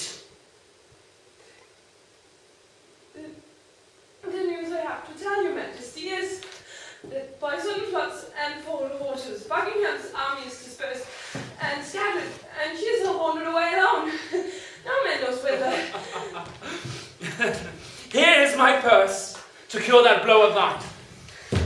Hath any well-advised friend proclaimed a war to him that brings the traitor in? Such proclamations have been made, my liege. March on! March on, since we are up in arms. If not to fight the foreign enemies, yet to beat down these rebels here at home. My liege, the Duchess of Buckingham is taken. That is the best news. That the Earl of Richmond with a mighty power is landed at Milford is colder tidings, yet they must be told. Towards Salisbury, then. While we reason here, a royal battle may be won and lost. Someone take order that Buckingham be brought to Salisbury. The rest, march on with me.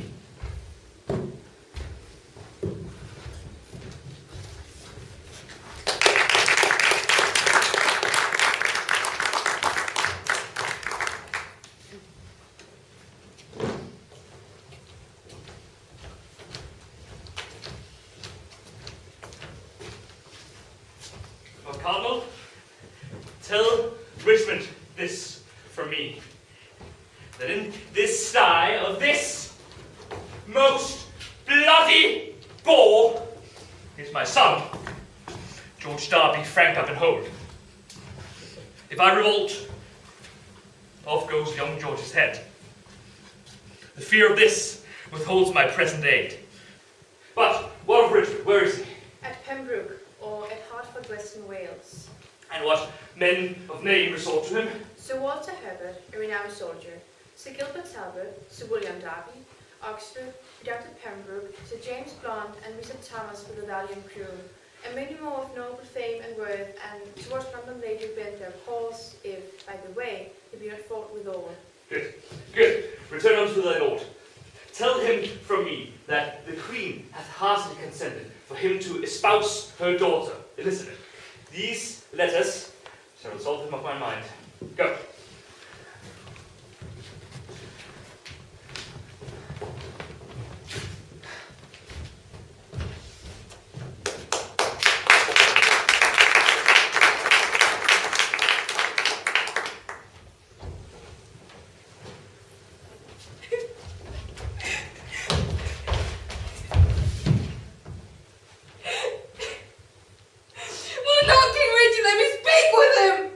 No, my gentle lady. Therefore, be patient.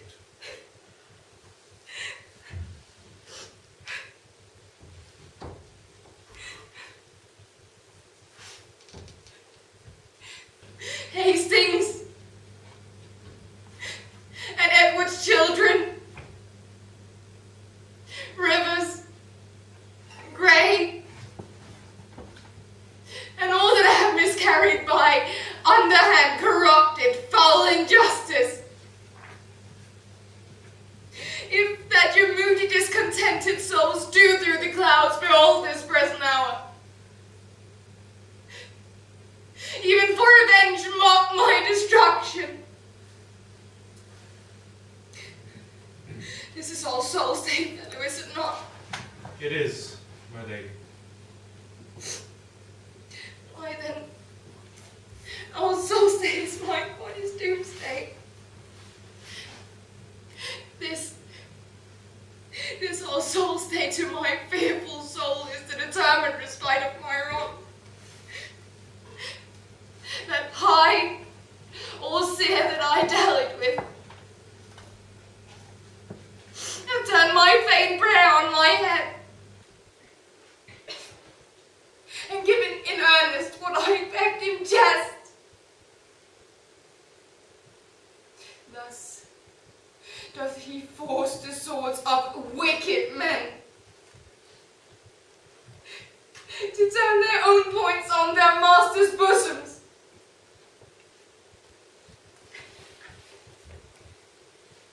Now Margaret's curse has fallen upon my head. When he, quoth she, shall split thy heart with sorrow. Remember, Margaret was a prophetess.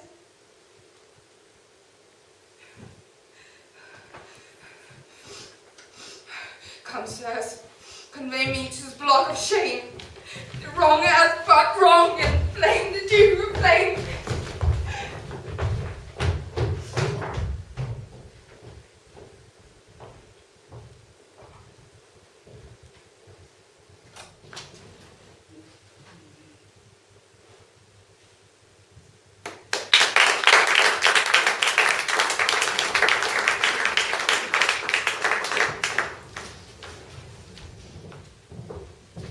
Fellows in arms, my most loving friends, bruised underneath the yoke of tyranny, thus far into the bowels of the land, have we marched on without impediment.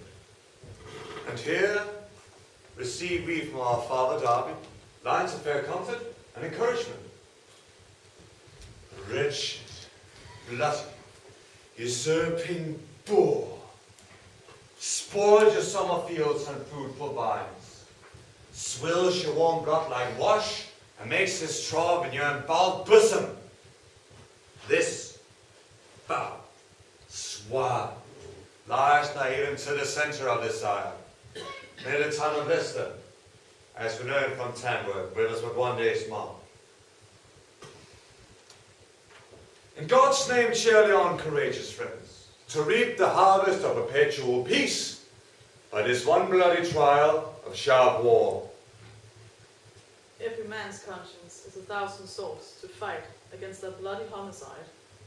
I doubt not, but his friends will fly to us. He hath no friends, but friends for fear, which in his greatest need will shrink from him. All for our vantage. Then in God's name march. True hope is swift and flies for swallows' wings. Kings it makes gods, and meaner creatures kings.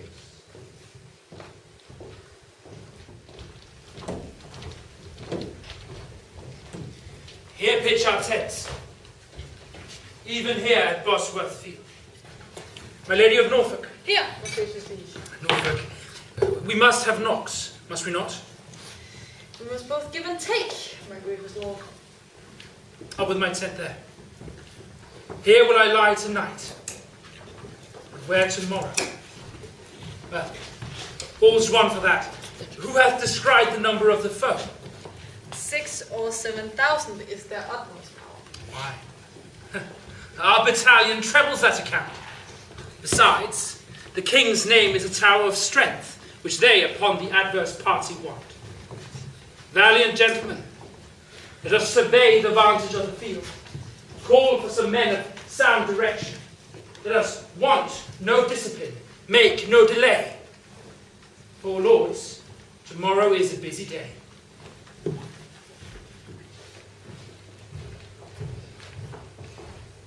The sun hath made a golden set, and by the bright track of this fiery car gives signal of a goodly day tomorrow. Bring some ink and paper to my tent. I shall draw the form and model of our battle, limit each leader to a several charge, and part in just proportion our small strength. Yet, one thing more, good sir, before thou goes. Where is Lord Derby quartered, dost thou know? Unless I have mistaken his colours very much, his regiment lies half a mile at least south from the mighty power of the king. If without peril it be possible, good sir, bear my good nights to him, and give him from me this most needful scroll. Upon my life, my lord, I'll undertake it, and so God give you quiet rest tonight. Good night, good sir. Come, gentlemen, let us consult upon tomorrow's business into our tent. The air is raw and cold. What is it o'clock? It's supper time, my lord. 9 o'clock. I will not sup tonight. Give me some ink and paper. Is my armour laid into my tent? It is, my liege, and all things are in readiness. Norfolk, hie thee to thy charge. Use careful watch, choose trusty sentinels. I go, my lord. Catesby. My lord. Send out a pursuivant at arms to Derby's regiment. Bid him bring his power before sunrising, lest his son George fall into the blind cave of eternal night. Give me a bowl of wine. Look that my staves be sound and not too heavy. Ratcliffe! My lord? Ratcliffe, sawest thou the melancholy Lord Northumberland? Tyrell and himself, much about cockshut time, from troop to troop and through the army cheering up the soldiers. So, I am satisfied. Give me a bowl of wine. I have not that alacrity of spirit, nor cheer of mind that I was wont to have. Set it down. Is ink and paper ready? It is, my lord. Bid my guard watch. Leave me. Ratcliffe! About the mid of night, come to my tent and help to arm me. Leave me, I say!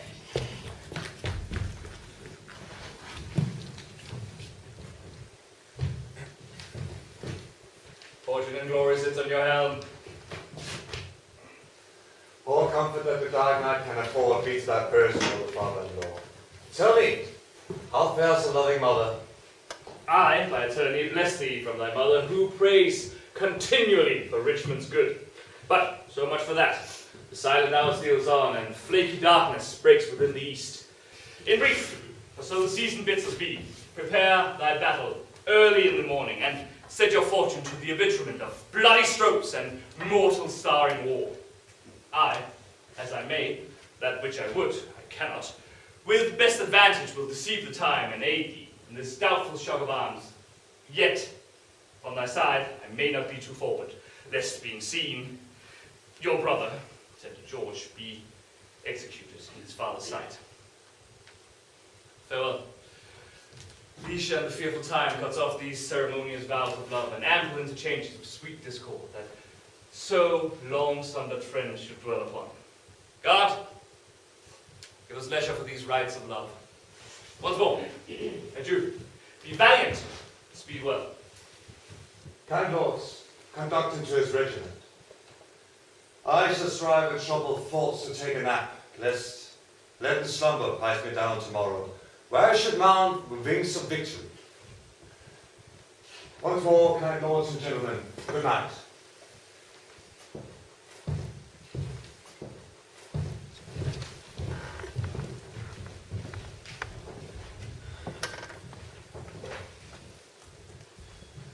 O thou, whose captain I account myself, look upon my forces with a gracious eye. Make us thy ministers of chastisement, that we may praise thee in the victory. To thee I do commend my watchful soul, ere I let fall the windows of mine eyes. Waking and sleeping, oh, defend me still.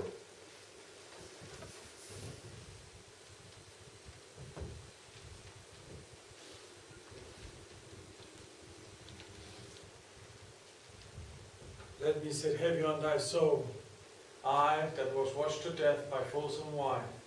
Poor Clarence, by thy guile betrayed to death.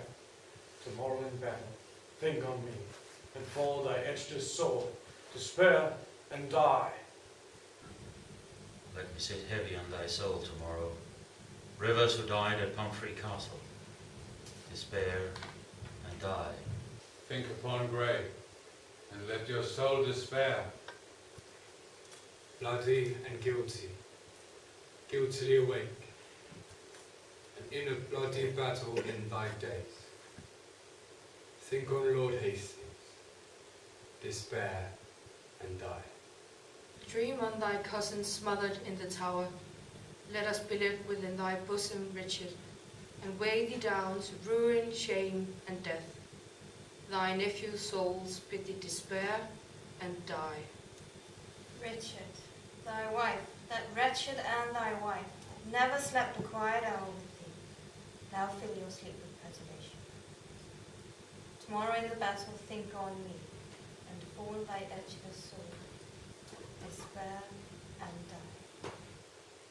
The last was I that held thee to the crown. The last was I that felt thy tyranny. Oh, in the battle think on Buckingham, and die in terror of thy guiltiness. Dream on of bloody deeds and death, fainting despair, despairing yield thy breath.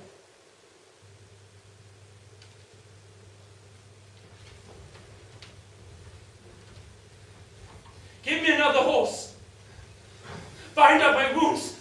Have mercy, Jesu. No. I did but dream. Coward conscience, how dost thou afflict me?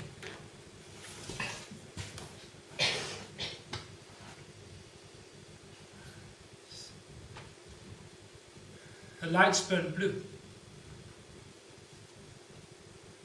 It is now the dead of midnight.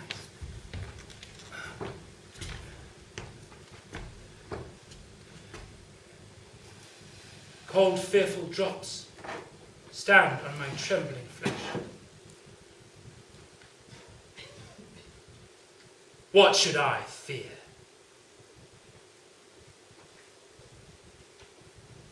Myself. There is none else by. Richard loves Richard. That is, I am I.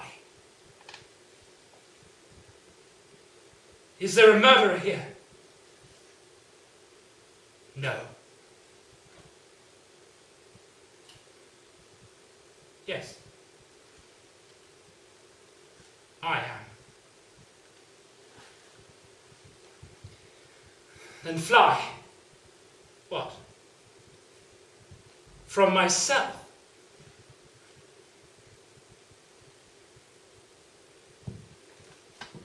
Great reason why. Lest I revenge. What? Myself upon myself? Alack, I love myself. Wherefore? For any good that I myself have done unto myself? No.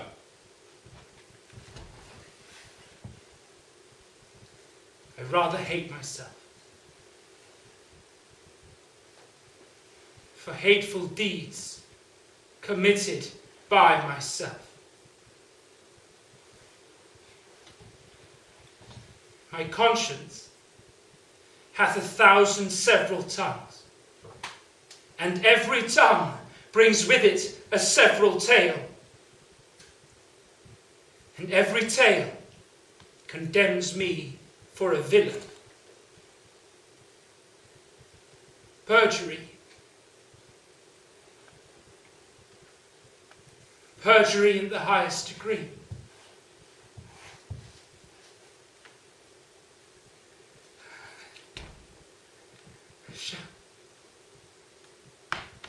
Shall despair. There is no creature loves me. And if I die, no soul shall pity me. Nay, wherefore should they? Since that I myself find in myself no pity to myself. Methought the souls of all that I had murdered came to my tent, and every one threat tomorrow's vengeance on the head of Richard. My lord! Sounds! Who is there? Ratcliffe, my lord. 'Tis I. Your friends up in Babylon armor. Oh, Ratcliffe. I have dreamed a fearful dream. Thinkest thou, will our friends prove true?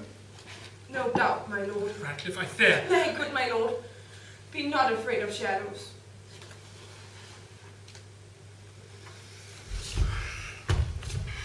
By the Apostle Paul, shadows tonight have struck more terror to the soul of Richard than can 10,000 soldiers armed in proof and led by shallow Richmond.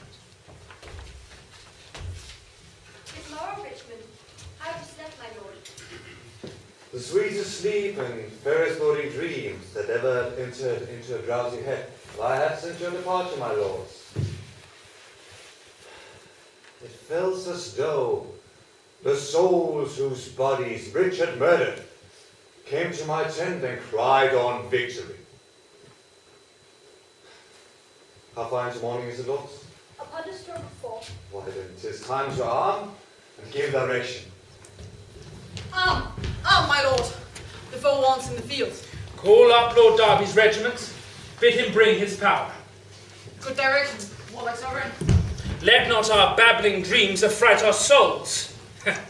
Conscience is but a word that cowards use. More than I have said, loving countrymen. What shall I say more than I have inferred? God and our good cause fight upon our side. Those whom we fight against had rather have us win than him they follow. Remember whom you are to cope withal. A scum of Bretons and base lackey peasants, whom their overcloyed country vomits forth to desperate ventures and assured destruction. For what is he they follow? Truly, gentlemen, a bloody tyrant and a homicide. One raised in blood, and one in blood established. one that made means to come by what he have, and slaughtered those that were the means to help him. And who doth lead them but a paltry fellow, long kept in Britain at our mother's cost, a milksop, one that never in his life felt as much cold as over shoes in snow. If you do fight in the safeguard of your wives shall welcome home the conquerors.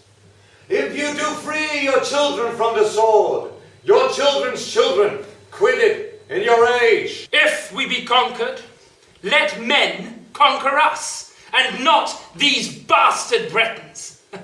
Shall these enjoy our lands? Lie with our wives, ravish our daughters. Then, in the name of God and all these rights, sound drums and trumpets, boldly and cheerfully. Hark, I hear their drums. Fight, gentlemen of England. Fight, bold yeomen. Draw, archers. Draw your arrows to the head. Spur your proud horses hard, and ride in blood. Advance your standards. Draw your willing swords. God and St. George, Richmond and victory! Richmond and victory! My lord! My lord, Lord Derby doth the knight come.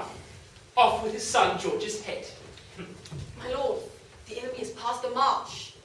After the battle, let George Derby die. Advance our standards. Set upon our foes. Victory sits on our helms.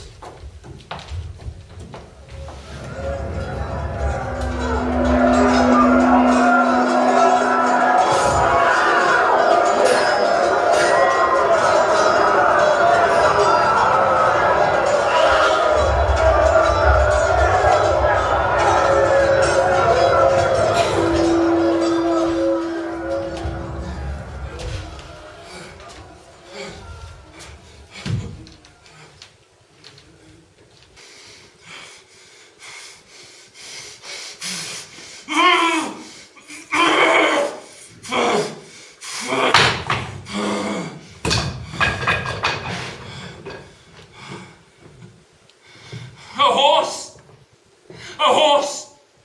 My kingdom for all!